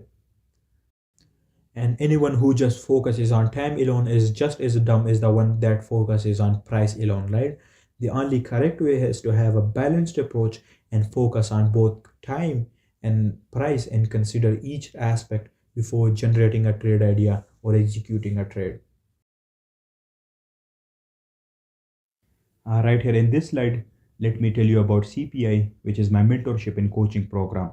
In this mentorship, you're getting access to over 50 plus chapters, and every one of those chapters will cover every aspect of your trading. And they'll not be just separate chapters on important concepts and theories, but also there will be chapters on how to integrate these concepts with each other in a step by step approach in the most refined and objective way possible. Plus, there will be more than 100 live trade breakdowns where I will explain the real time application of these concepts that you are learning. Because, after all, this isn't just about the theory, but it rather is about understanding how to integrate everything into a logical framework and then to be able to execute it properly in the live markets, right? You'll be taught how to determine the drawn liquidity in a step by step approach.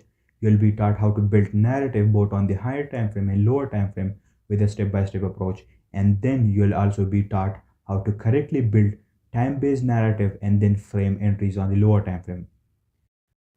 We will dive deep into risk management and I'll show you how to apply the right risk models for different market conditions and different account types.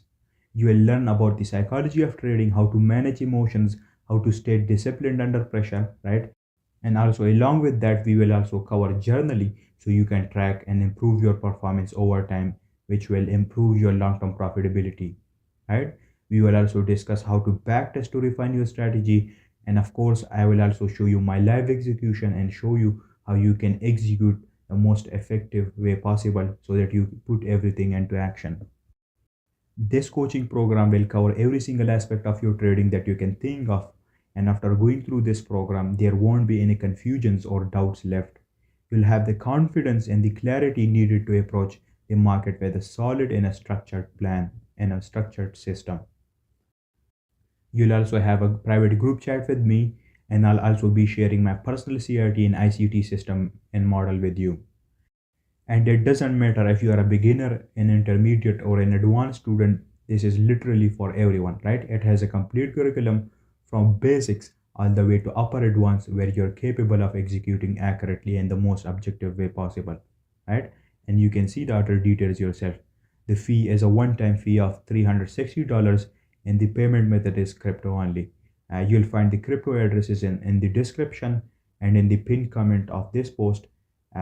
What you have to do is send the one-time payment fee to one of those addresses and then take a screenshot of it and send your receipt to my DM and Telegram, and you'll be given access to CPI, the mentorship, and the group chat.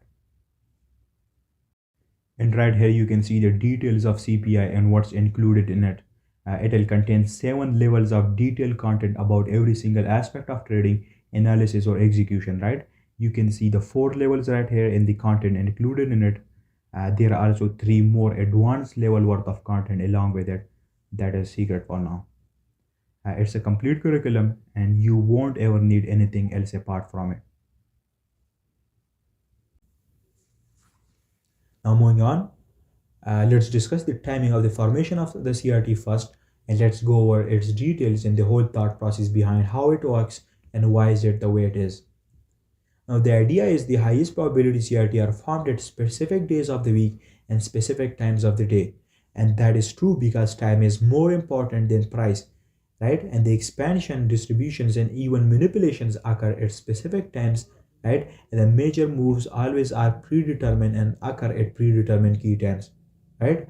And using this filter, it will help you weed out all of the lower probability CRT from your analysis and trading, and you will only end up trading the ones that are high quality and high probability in nature inherently.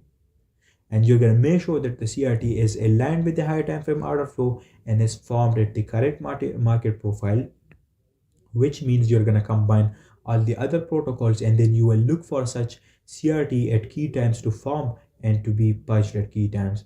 For example, right here you can see that this candle range is formed on Monday. Mondays are usually ranging days where price set up the initial hook for the rest of the week, and Monday basically determines the weekly range expansion and weekly profile for the rest of the week. So Monday is usually a good day for CRT to be formed. Similarly, other key times for CRT to be formed are 9 p.m. for the 4-hour time frame, and the reason for that being a key time for CRT to be formed is the fact that that is the Asian session range and usually price forms a ranging profile. So you can use the Asian session range as a CRT and look for manipulation profile around it in the second candle, right, during the London Open Kid zone, and then look for entries once the high of the day or the low of the day is formed. Similarly, you can also use the 1 a.m. 4-hour candle as a CRT too, and then look for purges. Then look for purge to happen during London lunch at 6 a.m. and it would be a key time for price to reverse, considering that the London Open and during the 1 a.m. candle price has tested a higher time frame key level and the drawn liquidity has integrally changed. At the end of the day, it all depends upon the framework that you are working with, and then time acts as the last piece to validate all of that framework and narrative that you built, and you end up generating a valid and a high probability trading idea. Moving on, another important aspect of CRT or candle ranges is the timing of the purges of the CRT. So the idea is that not only we wait for the CRT to be formed at specific in key times, but also the purge or the turtle soup or the manipulation of that CRT also has to happen at specific times.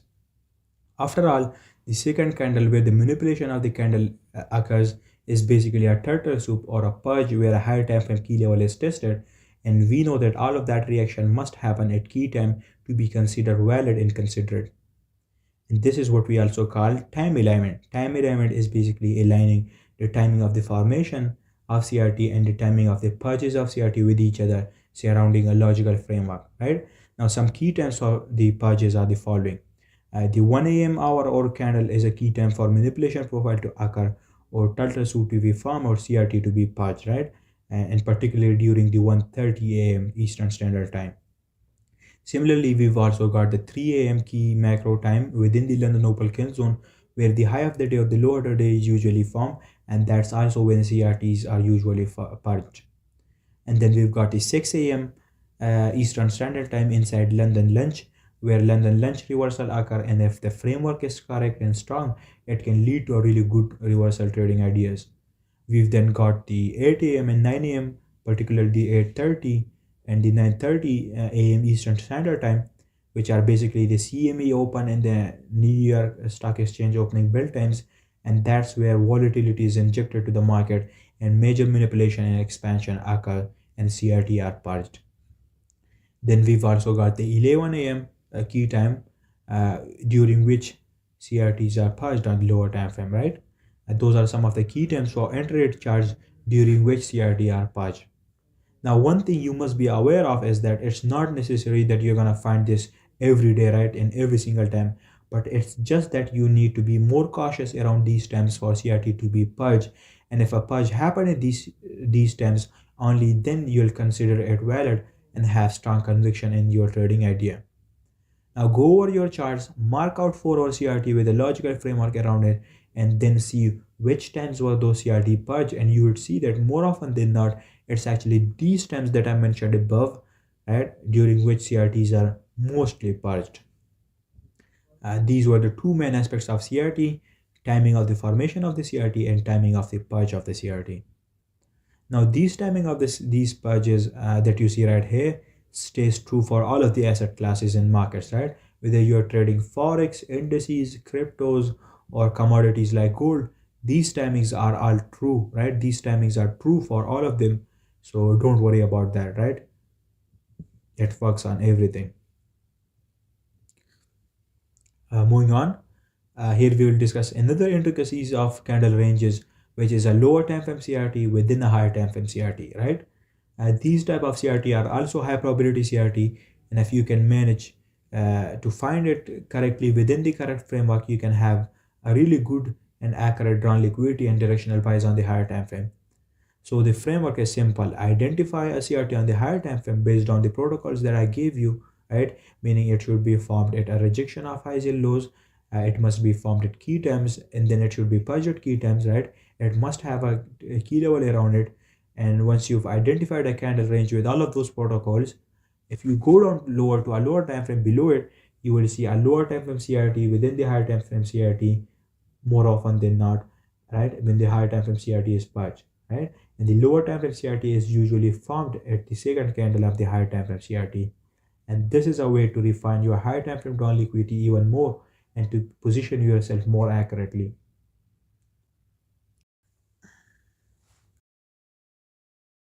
Now let's move on to the next slide and let's boil everything down to the four aspects or the four main beacons of technical analysis. So till now you see that we talked about almost all of the things. We discussed CRT and candle ranges completely and I explained all of its intricacies to you. Then I taught you about its integration with ICT concepts such as market profiles, order flow, time frame alignment, time and key levels, right? Now these aren't the only concepts that are needed. We've also got other important concepts like advanced intraday and weekly profiles, the open high low close concept. We've got power of three, seasonal tendencies, quarterly shifts, daily ranges, and so on, which are also needed to be properly learned before you are able to use ICT and CRT concepts together accurately, right? And not only you have to learn about those concepts separately, but also you need to have the proper knowledge about their integration with each other and how they can be used together in a logical framework.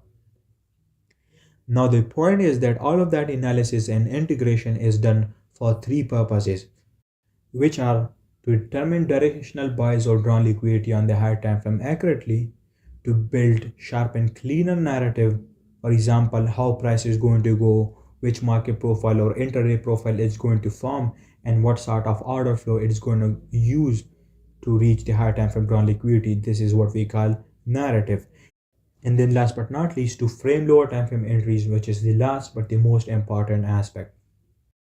Now, each one of these aspects requires separate knowledge about different concepts and their integration. For example, for determining drawn liquidity and directional buys, you need to be fully aware and be equipped with enough knowledge about CRT, market profiling, order flow, higher time frame key levels, daily ranges, and so on. And only then you'll be able to know how to properly generate a logical framework that you can further use to build narrative with concepts like CRT, open high low close concept, weekly and intraday profiles, SMT divergences, and so on. And then last but not least, you must also have knowledge about different entry models and which entry model suits you the best and what is your go-to entry setup or entry technique, right? It can either be in the form of trading the second candle of the CRT in the form of an order block entry, or it can either be in the form of trading the third candle with the kiss update or KOD turtle soup entry. And then, of course, the most important part, which is that you're going to be using time to validate these concepts and their reactions. And for that, you're going to use concepts like seasonal tendencies, quarterly shift, weekly AMD, kill zones, and silver bullets, and so on, right? These are the four fundamental beacons of ICT and CRT analysis. And when you have enough knowledge and experience about each one of these aspects and you know how to properly deal with them, only then you would have finally cracked every single one of your problem, and only then you'll be able to know how to execute and analyze properly, right? And then the only objective for you is to manage your risk appropriately, be disciplined at all times, and have the right psychology and thinking patterns, and just be a logical and critical individual, and then you'd be a consistently profitable trader. Now moving on. Combine all of these elements with time and integrate them accurately to validate your setup and your analysis, and ensure that the alignment with key timing is properly done, and you will end up having the highest margin of accuracy and precision possible, right? Those were the four elements of technical analysis, particularly when it comes to ICT and CRT analysis together and its integration. And each one of them has to be properly learned and appropriately approached correctly before you're able to use them correctly. Moving on to the next slide, here we'll discuss one of the most frequently asked questions about CRT or candle ranges, which is that where to find CRT, right? Now, surrounding CRT, it's the most asked question and no one really knows how to answer it. That's why in this part of this chapter, I will clear all of the doubts once and for all so that you have no confusions or concern left, right? I'll show you where you can find CRT and how to find CRT, or simply how to select CRT correctly. So down below, we've got these three bullet points right here, right? Which basically sums up the whole thought process for looking for CRT and finding and selecting CRT correctly. First of all, I'll just narrate each one of them together, and then we'll go over each point separately in detail. So the first place where you can look for CRT or candle ranges is at range highs and lows, right? This is the most important place or area where you will find high probability CRT at range highs and lows. When range highs and lows are purged on a higher time frame, the candle that usually purges the range high or low is taken as a CRT and selected if the timing is correct and everything is aligned with each other and we've tested a key level. Similarly, next up we've got is rejection of highs and lows. Now, just like I told you throughout the video, candle ranges are often found in bullish or bearish structure below rejection of lows or above rejection of highs respectively. Now, the candle that usually rejects the high or low is treated as and taken as the candle range and then used appropriately, considering it's following the protocols, and we've got a higher time frame key level aligned with it.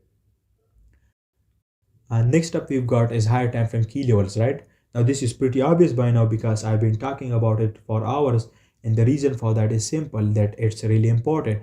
You must always make sure to match higher time frame key levels and look for CRT around key levels, specifically higher time frame key levels. Next point we've got is candle ranges are found at major turtle soup or purges, right?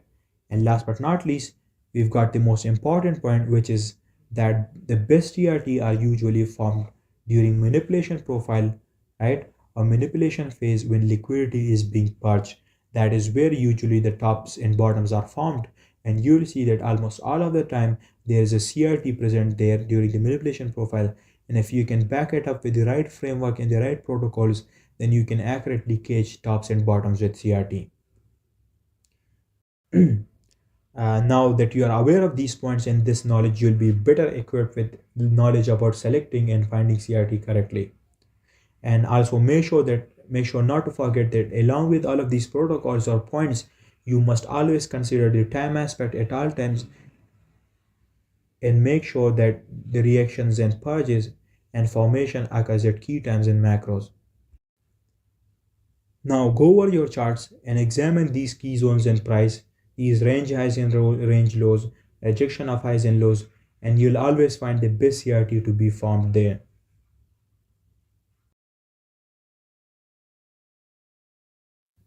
Right here you can see the graphical representation of the first point that we had, which was that CRT are formed and can be found at range highs and lows. What you can see right here is that we got this range with clearly defined highs and lows. Now, according to the first point, the best and high probability CRT are formed at range highs and lows once they are purged. And usually the candle that purged the range high or low is taken as the CRT, and the top or bottom is formed there and price reverses from there after the CRT is purged.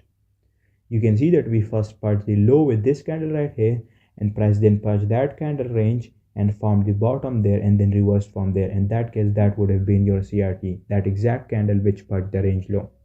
Right? You would have chosen this candle as a CRT here, and your drawn liquidity would have been above, and you would have accurately determined your drawn liquidity, and you would have framed a correct narrative there. And after that, you can see we purged the range high with this particular candle, and then we took that exact candle as a CRT, purged it, and then price reversed from there after purging it. Now the way how you would have validated these purchases in this CRT is by looking to see whether there is a higher time frame key level around it or not, above or below the CRT or not. And then the second thing you would have done is you would have looked to see if these reactions had happened at a key time, and if they had happened at a key time and there were high time frame key levels around it, then you would have validated these purchases and considered it valid. You can see the green rectangle right here, which represents a key time, and you can see price purged the range high during that key time, which meant that the reaction occurred at a key time and the CRT was also formed at a key time. Then it was purged at a key time and price tested a higher time frame key level, and after that price reversed from there and the CRT worked out perfectly, right? And let's say this is the weekly chart, then in that case you can see that if you had chosen this candle range of the CRT correctly, then you would have been right about the drawn liquidity for almost 3 weeks, and your drawn liquidity and narrative would have been correct throughout that time period and time window. Moving on, here is another example of CRT at range highs and lows, but in this case we've got a different framework. In the first one, we choose the candles that purge the range as CRT, but in this sort of framework, I'll show you that we can also have this scenario in which price forms the first ranging candle to generate liquidity just above or below the extreme of the ranges, and then the second candle is the one which manipulates liquidity both above or below the range high and low as well as the candle range respectively, and then the rest of the candle distributes towards the opposing end of the range, right? We can have this type of scenario as well, and you need to be aware of it. And these are the best places where you will find candle ranges in CRT, above range highs and below range lows, right? Now most of you choose and select random candles and then treat it as a CRT, and then it doesn't work for you, and then you tell me that CRT doesn't work. But now here I've shown you the correct way to choose and select CRT, so hopefully that problem is solved for you and you don't have any confusions left. Now moving on, again right here we've got another graphical representation. You can see that after purging the range low right here, price what happened is that price then took that particular candle as a CRT, as a candle range, and then purged it and then expanded to the upside.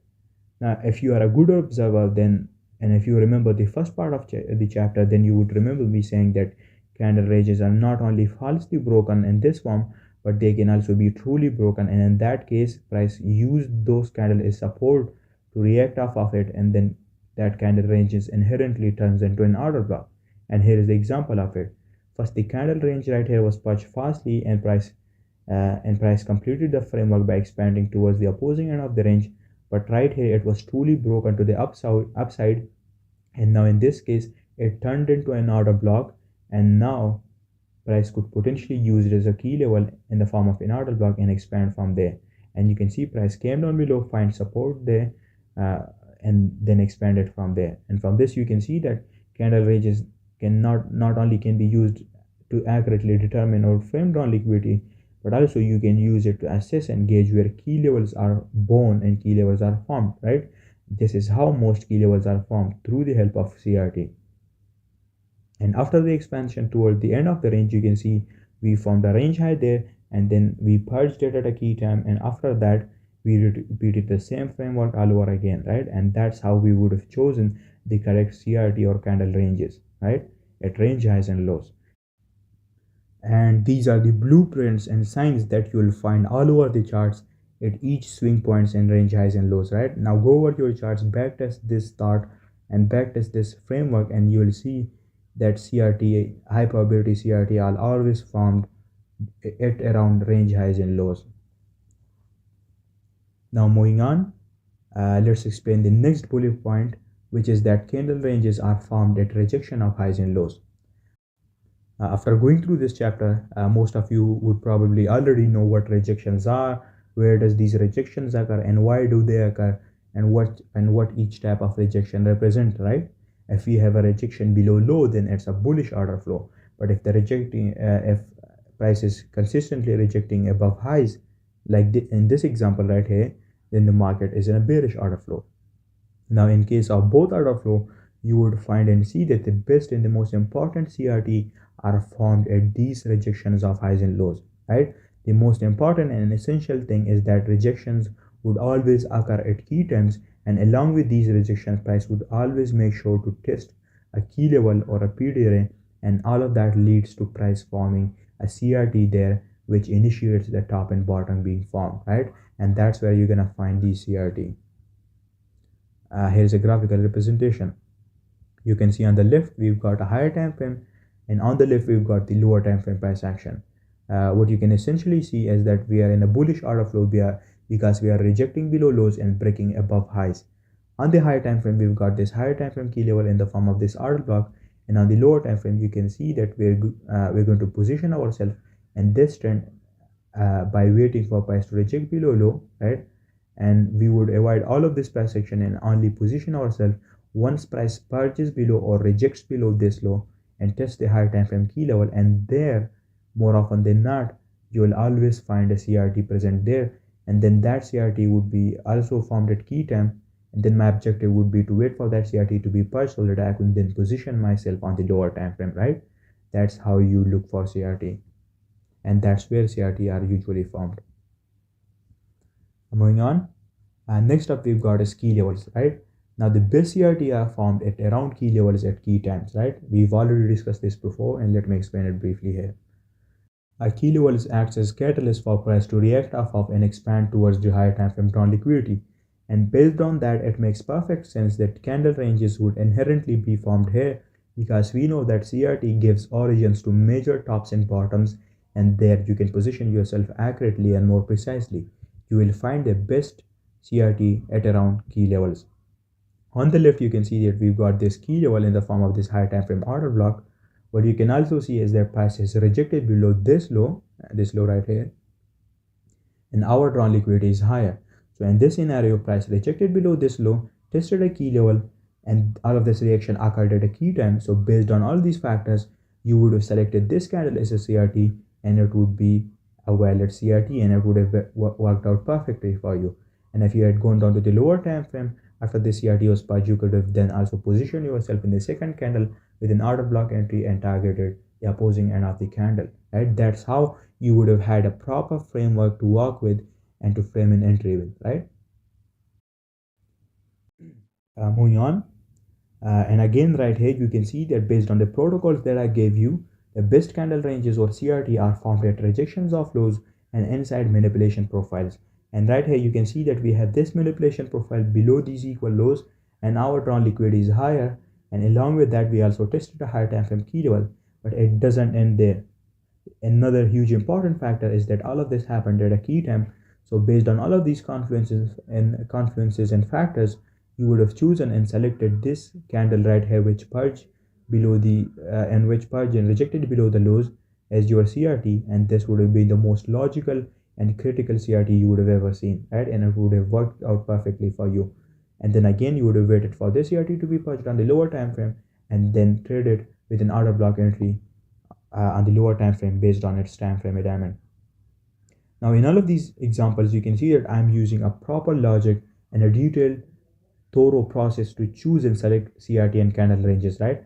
I'm not choosing random candles, but instead, all of them follows a specific thought process, and each one of them is backed by a logical process with a sound logic behind it, right?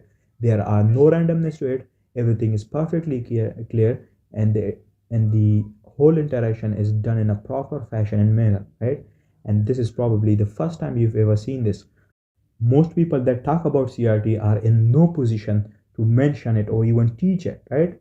And I fully guarantee you that, and I can bet my house on it, that they're here taking notes off of this video, and now you would see that they'll start talking about these things as well because I've now taught it to you. Just make sure and remember that you learn CRT from the main sources, and that being me and Romeo, right? And not follow some random clueless individual online on Twitter pretending to be your guru and mentor. And don't be so gullible and vulnerable, right? Have some critical thinking and choose your mentor wisely, right? Think wisely.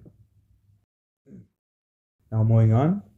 Again, right here, another important protocol for where you can find CRT is that you can find CRT during manipulation profile or at reversal profile. We've got this framework right here. You can see we've got these key levels, and how the price action is started is that we first of all started off with a ranging profile just below this key level to generate liquidity, and then we had a manipulation profile at a key time, and with that we also tested higher time from key level. And if you zoom into this price section right here inside this manipulation profile, you will always find a CRT formed there in this sort of price action, right? And that is where you will find the best CRT to be formed at key levels after testing high time frame key levels and during manipulation profile. Also, you can look for the same framework when price tests a higher time frame key level or reaches return liquidity during the expansion profile, and then the next profile is mostly going to be a reversal profile, and you will always find a CRT there as well, right, which initiates the bottom there and price then starts expanding from there and reverses to the upside. Now, the way how you would position yourself there in the reversal profile in both this manipulation profile is through a CRT or candle range, right? It's the most accurate and objective way to position yourself, and that way your drawn liquidity would always be on point. Now, explaining all of that brings us to our next topic, which is selecting CRT correctly. Now, so far till now, we discussed the topic of where to find CRT, and now the last and the most important part is to now figure out where and how to select CRT correctly and properly, and we'll discuss that in the next slides. So let's move on to the next slide and let's discuss how to select CRT correctly and properly. Now, before we get into this topic, I just want to let you know that I've been teaching all of these stuff to you in this particular video. I discussed every single aspect of CRT and ICT with you. I first started off with an introduction, its explanation, what it stands for, what does it mean, and then I talked to you about its types, the different framework for each candle, and then we discussed how to trade candle ranges the correct way, right? We discussed each topic in the most thorough and objective way possible. After that, I moved on to teach you about the correct integration of ICT and CRT with each other, and I explained topics like market profiles, order flow, key levels, and time, which are integral parts of CRT and ICT, right? And without all of them, these concepts are redundant, right? And they'll never work for you if you don't have the correct knowledge about it. And remember that it's not just about being aware of every single concept separately, but the most important part is to how to combine and integrate all of these concepts with each other in a proper manner so that you are able to combine your higher time frame analysis and lower time frame analysis with each other in a proper top-down fashion, and then you have a clear system or model which tells you everything about what you have to do and what not to, right? Now, if I started explaining each and every single concept that is important, like seasonal tendencies, quarterly shifts, EBITDA data ranges, weekly and intraday profiles, dealing ranges, and many more that are important to learn, then it would literally take weeks for me to explain their integration, right? And that would also not be enough because you also need to be shown the proper live execution of it and breakdown so that you know how you can generate trading ideas in the live markets and then how you can frame entries with it, right? Because that's the most important part. Learning all of this is sweet, but the real growth and development and learning occurs when you see left-right breakdowns of these concepts, and then you'll understand how you can use it yourself in live markets, right? And you'll see definite changes in your perspective and your whole approach. Now, to solve that problem, I have my own CPI coaching and mentorship program, where it has got more than 50 chapters for explaining each and every one of these concepts separately and detailed 1 hour long videos. And then I have separate chapters for explaining and teaching you about the integration of these concepts, right? And then each week I also share my live trade breakdowns with you as well as my execution so that you can see the live application of it, right? If you want to learn more about it, then you must watch the last part of this video. You can skip to it if you want. That will give you all the details regarding CPI and what's included in it. Now let's get back to the topic and let's discuss how to select CRT properly. Now when selecting CRT, you can have two approaches, right? Each approach and method has its own pros and cons and a definite technique to trading it or using it, right? The first one being the confirmational CRT and the second one being the advanced CRT. Now let's move on to the next slide and let's discuss each one in detail. First one we'll explain here is confirmational CRT. Now first thing first, if you are in the beginning or intermediate stages of your trading journey, then it would be a lot better for you if you just predominantly focus on confirmational CRT, right? It will be a lot better for you. Now let me explain why you should stick to this sort of confirmational CRT and what are the key aspects of it.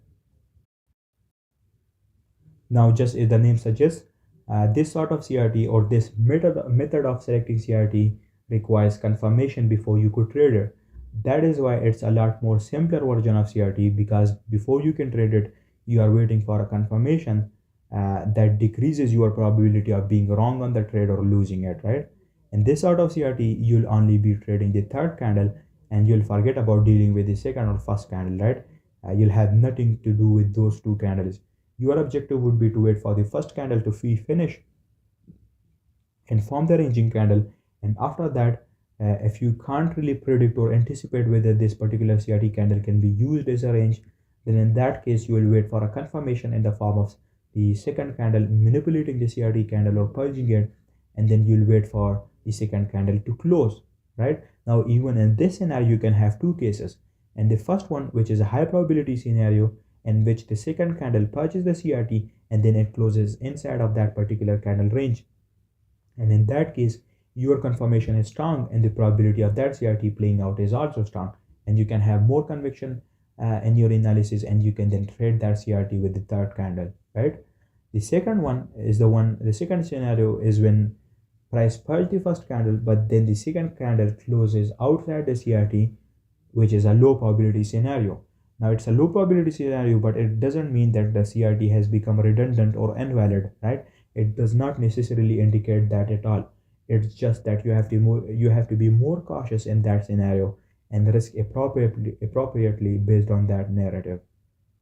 Now the significance of this CRT is that you're not trading the second candle, but instead you're looking for a confirmation in the form of the second candle closing, right? And then based off of that, you are measuring and assessing whether this CRT is a good one or not, right? And then you'd also have time to see whether this particular CRT follows all my protocols or not. For example, you're going to look and see whether we've tested a key level or not, whether this CRT is formed at range highs or lows or not, and whether all of this reaction is done at a key time, right? And so on. And you're going to look at all of these factors that I showed you and taught you earlier, and then based off of them, you're going to confirm and validate your CRT accurately and objectively. With this sort of CRT, your drawn liquidity can be extremely objective and refined, because your goal will be to trade the third candle. And in that case, you can use the open high low close concept and look to buy below the opening price of the third candle and then target the opposing end of the range, and it will work out best for you. For example, let's say in this graphic that we see, the price action is on the weekly time frame, and you can see that this is the example of a confirmational CRT, because the second candle has closed, and let's say we checked and analyzed its protocols, and let's say it's following all of them. So now based off of that, based off of all of those factors, our objective would be to generate a trade idea based off of it. And here the narrative would be pretty clear. We would wait for the third candle to open here, and we would look to buy below the opening price on the lower time frame, and our drawn liquidity would be the 50% of the range, and then eventually the opposing end of the CRT. If you focus only on this sort of CRT or this method of selecting CRT alone, your accuracy would skyrocket, because in this one you are waiting for a confirmation before you could trade it. Now moving on, let's discuss some examples of conformational CRT or candle ranges. So right here we've got this two price action scenario, and with them we're going to discuss the significance of confirmational CRT and how it could have helped you avoid losses and how you would have been right about selecting the correct CRT. First of all, let's discuss the upper region of the price action right here. So there we've got this price action, and you can see that we've got these equal lows, and what price did is price came down below and took out these lows and rejected below the lows with this candle right here. Now, based on the teachings that I showed you so far about where to find CRT, then you would know that this place right here is a good place for finding high probability CRT, right? Now, you are not sure whether you want to trade this, treat this candle as a CRT or not, or whether you want to use the CRT to frame a trading idea or not, right? You are a bit skeptic, or maybe you are a beginner or intermediate student. So in that case, you just like I told you earlier, you're gonna wait for a confirmation in the form of the second candle close, and then based off of that, you're gonna decide whether you want to trade it or not, or you want to generate a narrative with it or not, or determine drawn liquidity with it or not, right? So right here you can see that you would have waited for the second candle to purge the CRT, and then your next objective would be to wait for the second candle to close, and then based off of that you would decide whether to trade it or not. In this scenario, you can see the second candle closed outside the CRT, right? Now this does not necessarily mean that the CRT has now been invalidated, because you can still use it under certain circumstances, but that occurs really rarely, and more often than not, in such cases, price invalidates the CRT if it closes outside, right? So for all of you, the better alternative decision for you would be to invalidate and disregard the CRT if the second candle closes outside of it. Now I know there would be some CRT you would miss because of this rule, but that's not the point, because if you use this rule, then sure you would miss out on some CRT, but also at the same time it would save you from a lot of invalid and losing CRT. And if you balance and weight the losing and the winning scenarios with each other, then you would see that this rule saves you from a lot more invalid CRT than it makes you misses from valid ones, right? And that's what matters, right? That is essentially a filter for you to select a CRT. If it closes outside of it, then you would invalidate the setup, right? And you would disregard it. Now, remember, I'm saying this for the beginner and intermediate students, right? Because for me, I can still trade it, but I would have to be really selective in my approach in that case, right? If a CRT closes outside of it. And I look for specific protocols around it and specific key narratives to back it up, but that's advanced knowledge, right? I teach that in CPI, and for most of you for now, you are intermediate students, and it would be a lot better for you to just stick to this rule of invalidating your setup in CRT if price closes outside the first ranging candle. And then you can see that more often than not, in these sort of cases, you would see that price does not respect the CRT, and this rule would have protected you from an invalid CRT, right? That's what happens most of the time in this sort of scenario, and that's how you would have waited for a confirmation before you select a CRT. Now let's discuss the second scenario. In the second scenario, you can see we've got the same framework and price action, and again we would be selecting a CRT through the confirmational CRT approach, and let's see how we would have done that in this case. Now again, you need to remember, in this case I haven't chosen a random candle like most of you, right? Even this candle that I've decided to select as a CRT is significant because it's the candle that rejected and purged below these equal lows, and that's why it's important. It's not just a random candle, right? So right here you would have waited for the second candle to purge and then close, and you can see in this case it closed inside the candle range. So based on that factor, you would consider it a correct CRT, and your objective would be to trade it. Now the closing of this candle confirmed the validation of the CRT, right? Now this alone isn't the only one confirmation, and you would still look for SMT divergences, key levels, key times, and so on. But that's another confirmational aspect on top of it that increases the probability of you catching high quality CRT. And right here you can see that the CRT worked out perfectly, and price completed the CRT accurately and reached the drawn liquidity. If you had used this one confirmational tool, then you would have accurately anticipated the CRT and your drawn liquidity would have been correct, and then you could have traded this CRT with either a case of death entry, or if this price action was on the higher time frame, then you would have correctly framed your higher time frame drawn liquidity. Moving on, again we've got another example right here of confirmational CRT and how you can use the confirmational CRT to your benefit. So again, we've got two scenarios of price action, and we'll see how we could have used or traded it based on the confirmation aspect. So first of all, let's discuss the first one. Again, the framework is that you would wait for the closure of the second candle, and then based off of that, you will decide whether you want to validate or confirm the CRT or not. And right here in this example, you can see price close outside the CRT. So because of it, you wouldn't select this CRT or trade any idea around it because it closed outside, and now you would invalidate it because of that particular rule.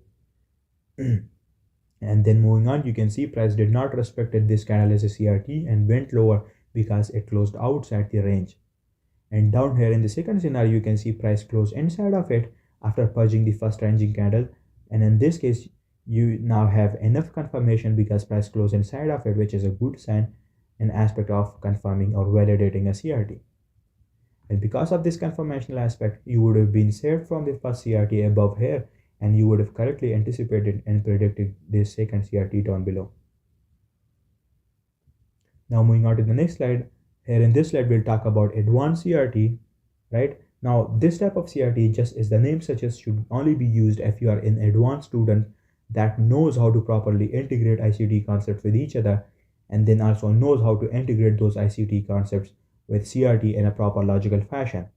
This sort of method of selecting CRT does not have any confirmation aspect to it, but instead you would be trading the CRT with the second candle and not the third candle, right? You can still trade the third candle, but your anticipation of selecting and choosing the CRT would start right from the first candle, right before the second candle even starts or closes. This sort of CRT, as I said earlier, requires more advanced knowledge, experience, and intuition.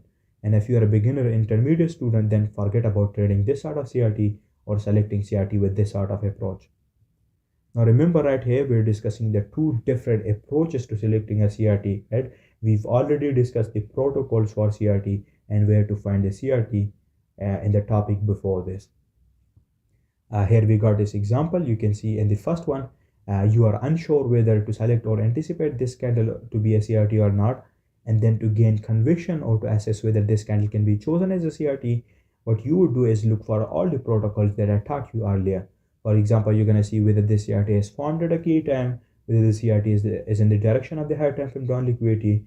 You're going to see whether we are following the order flow, and let's say in this case the order flow is bearish, and you can see price is rejected above a high, right? And those are good places for finding CRT. And let's assume the CRT was purged at a key time, and with that purge, price also tested a higher time frame key level. Now combining all of these factors and protocols in confluences, you can see that we've built a pretty strong narrative for backing up this CRT based on our advanced knowledge. And because of it, we would have selected the CRT right here without any confirmation, and we would have traded both the second and the third candle, right? The factors were price rejected above a high, the high time frame drawn liquidity is lower, the order flow is bearish actually, and price tested a high time frame key level, and it all happened at a key time. And these were the factors and protocols that would have led you to accurately selecting this CRT without a confirmation. Again, we've got another example. You're not sure whether this candle can be treated as a CRT or not. So what you would do in that case is look for all the protocols and determine your position to see where we are in the whole range and what are the different protocols indicating the CRT to be a valid one. So right here, let's assume the order flow is bullish and the drawn liquidity is higher, and let's say we've got a key level right around here.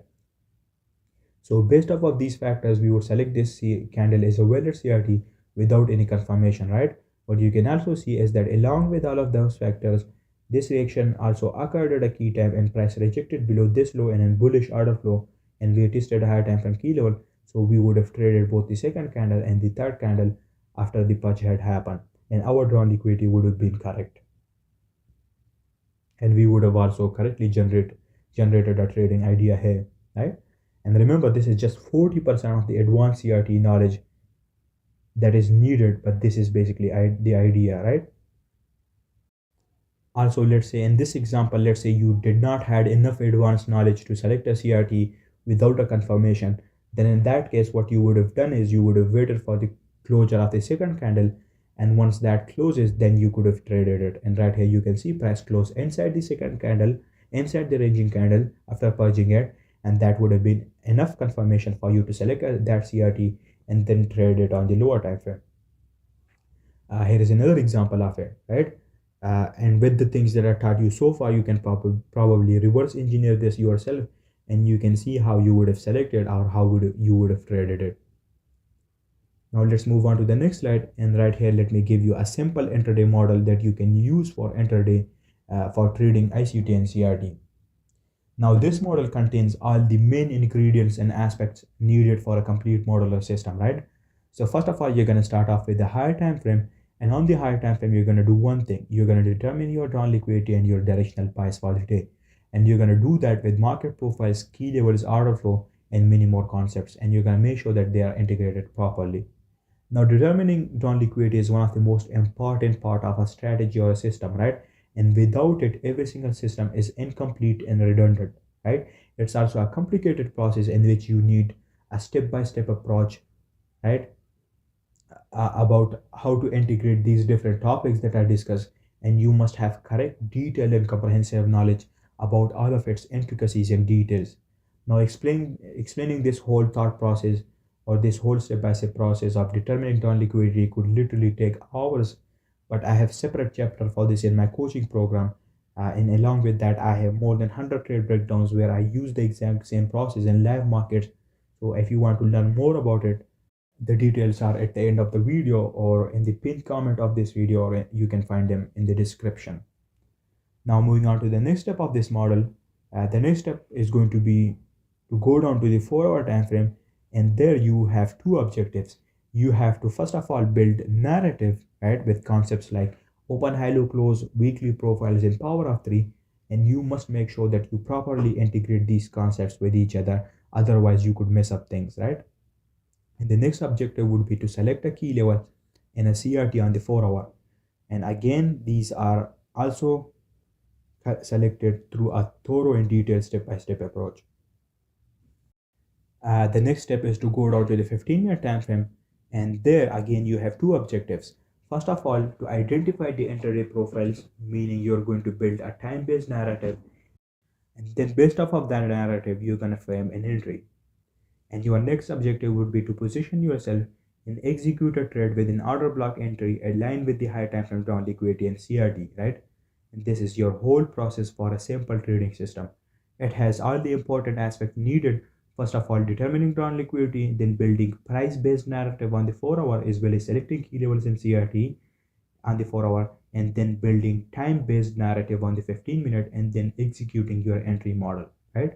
And then for risk management, you need to be aware of your risk appetite, your win rate, your risk reward ratio, and every aspect of your risk management plan and system, right? You also need to have different risk models for personal accounts and prop firms.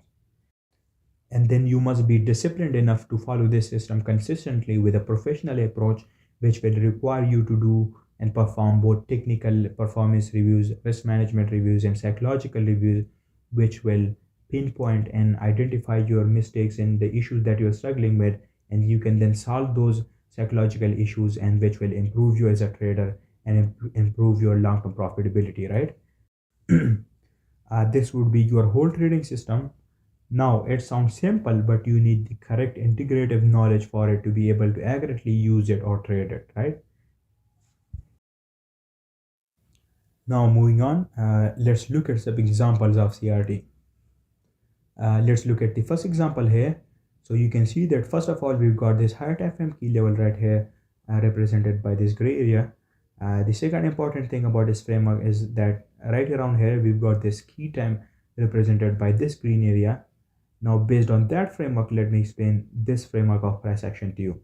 So first off, you can see that we've got these equal highs, or simply this ranging profile here just above the key level, and liquidity is clearly being generated here. What happened is that price went above to take out this liquidity and to test the key level, right? Now the thing about this reaction is that first of all, it happened within a key time, which immediately makes it a high quality reaction.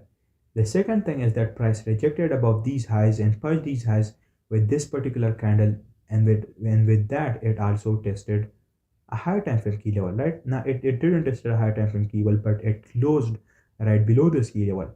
Now the significance of this candle is that first off, it's formed at a key time. Second, it's formed at around a key level, just below a key level. And third, it took out liquidity and purged these equal highs and rejected above these highs. And based off what I taught you so far, this is a high probability location for CRT to be formed. So based on all of these factors, we would validate this candle as a CRT, and that would be our candle range in this case, right?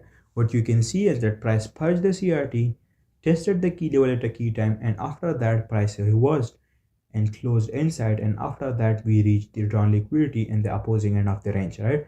This is how you properly select and find a CRT, a high probability CRT. And of course, if you select random candles, then they won't work. Like they'll only work if they are backed by a proper logical narrative like this and have all of these protocols behind it. We've got another example right here.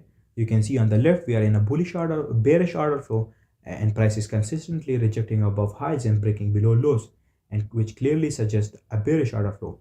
Now you know high probability CRT are formed at rejection of highs, and if you look at this price section on the right, then you'll see that the best CRT were all formed at the rejection of these highs, and it was the CRT that initiated the top being formed there, and after that price reversed and went lower and continued the bearish order flow.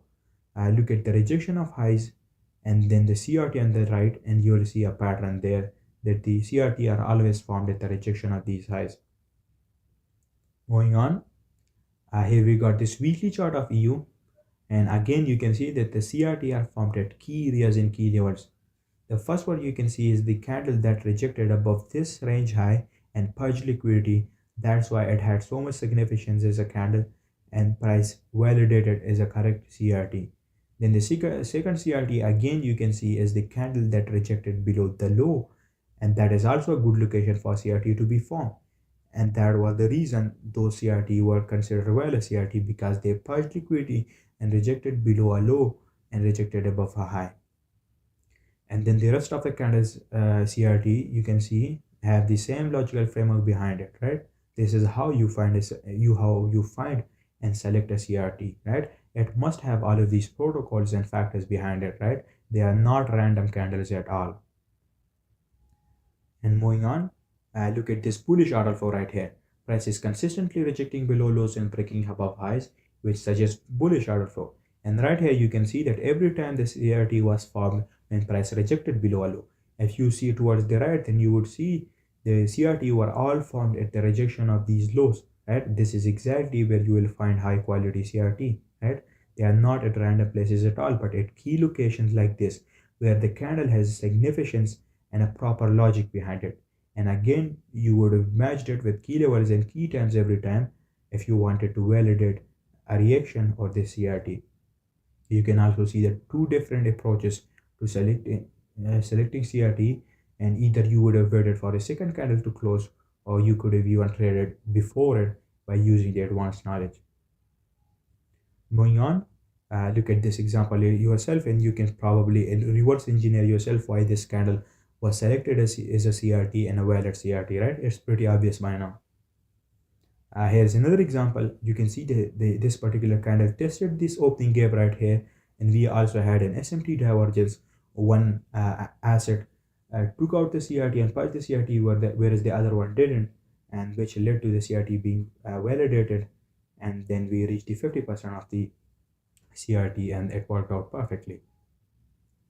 Moving on, look at this price action right here. You can see we started off the price action after we rejected below this low, right? And then we tested this FVG and continued higher, and then price purged above that high and we reversed.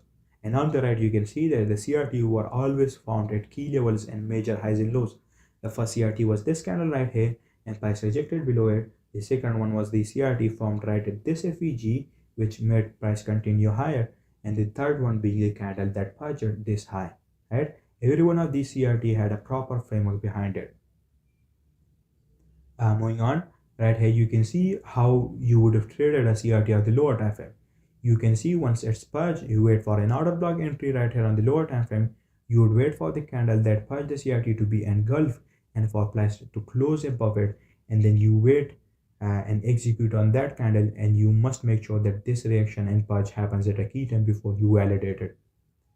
And then the second way to trade it is through the kiss of that entry right here with the last turtle soup before the round liquidity is reached. And again, this would also happen at a key time, right? You can see it yourself. And moving on, you can reverse engineer this example right here yourself.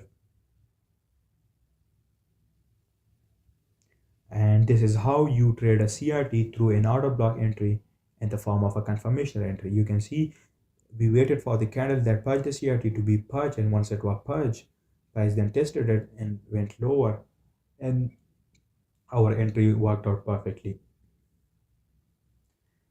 All right, now that we've discussed all of that, let's talk about the most important part of this chapter, right? Which is that learning CRT is fantastic, right? And mastering ICT concept is absolutely vital, but there's one key thing you need to remember and understand. You must have a deep understanding of all of the essential concepts that we've discussed so far, and more importantly, you need to know how to integrate them effectively in your trading, right? We're talking about concepts like market profiles, open high low close concept, quarterly shifts, seasonal tendencies, power of three, dealing ranges, and much more, right? And they're fundamental building blocks of success of a successful trading system and strategy. Now, here is where it gets important, right? Mastering each one of these concepts individually and separately is great, but that alone won't take you to the next level. What will truly elevate your trading is your ability to combine all of these elements seamlessly, right? And you have to know how to apply these concepts together and integrate it together with each other, right? Integrating them into one cohesive framework that works within the context of the market that you are trading, and only then you'll be able to trade these concepts accurately. And this is exactly where most trader fails. They learn bits and pieces, but they never fully connect the dots, right? And if you can master the integration of these tools and techniques, you will find yourself not just reacting to the markets but anticipating its moves with confidence and precision, right? Right here in this slide, let me tell you about CPI, which is my mentorship and coaching program. In this mentorship, you're getting access to over 50 plus chapters, and every one of those chapters will cover every aspect of your trading. And they'll not be just separate chapters on important concepts and theories, but also there will be chapters on how to integrate these concepts with each other in a step by step approach in the most refined and objective way possible. Plus, there will be more than 100 live trade breakdowns where I will explain the real time application of these concepts that you are learning. Because, after all, this isn't just about the theory, but it rather is about understanding how to integrate everything into a logical framework and then to be able to execute it properly in the live markets, right? You'll be taught how to determine the drawn liquidity in a step by step approach. You'll be taught how to build narrative both on the higher time frame and lower time frame with a step by step approach. And then you'll also be taught how to correctly build time based narrative and then frame entries on the lower time frame. We will dive deep into risk management, and I'll show you how to apply the right risk models for different market conditions and different account types. You will learn about the psychology of trading, how to manage emotions, how to stay disciplined under pressure, right? And also, along with that, we will also cover journaling so you can track and improve your performance over time, which will improve your long term profitability, right? We will also discuss how to backtest to refine your strategy. And of course, I will also show you my live execution and show you how you can execute the most effective way possible so that you put everything into action. This coaching program will cover every single aspect of your trading that you can think of. And after going through this program, there won't be any confusions or doubts left. You'll have the confidence and the clarity needed to approach the market with a solid and a structured plan and a structured system. You'll also have a private group chat with me, and I'll also be sharing my personal CRT and ICT system and model with you. And it doesn't matter if you are a beginner, an intermediate, or an advanced student, this is literally for everyone, right? It has a complete curriculum from basics all the way to upper advanced where you're capable of executing accurately in the most objective way possible, right? And you can see the other details yourself. The fee is a one-time fee of $360, and the payment method is crypto only. You'll find the crypto addresses in the description and in the pinned comment of this post. What you have to do is send the one-time payment fee to one of those addresses, and then take a screenshot of it and send your receipt to my DM and Telegram, and you'll be given access to CPI, the mentorship, and the group chat. And right here you can see the details of CPI and what's included in it. It'll contain 7 levels of detailed content about every single aspect of trading, analysis, or execution, right? You can see the 4 levels right here in the content included in it. There are also 3 more advanced level worth of content along with it that is secret for now. It's a complete curriculum and you won't ever need anything else apart from it.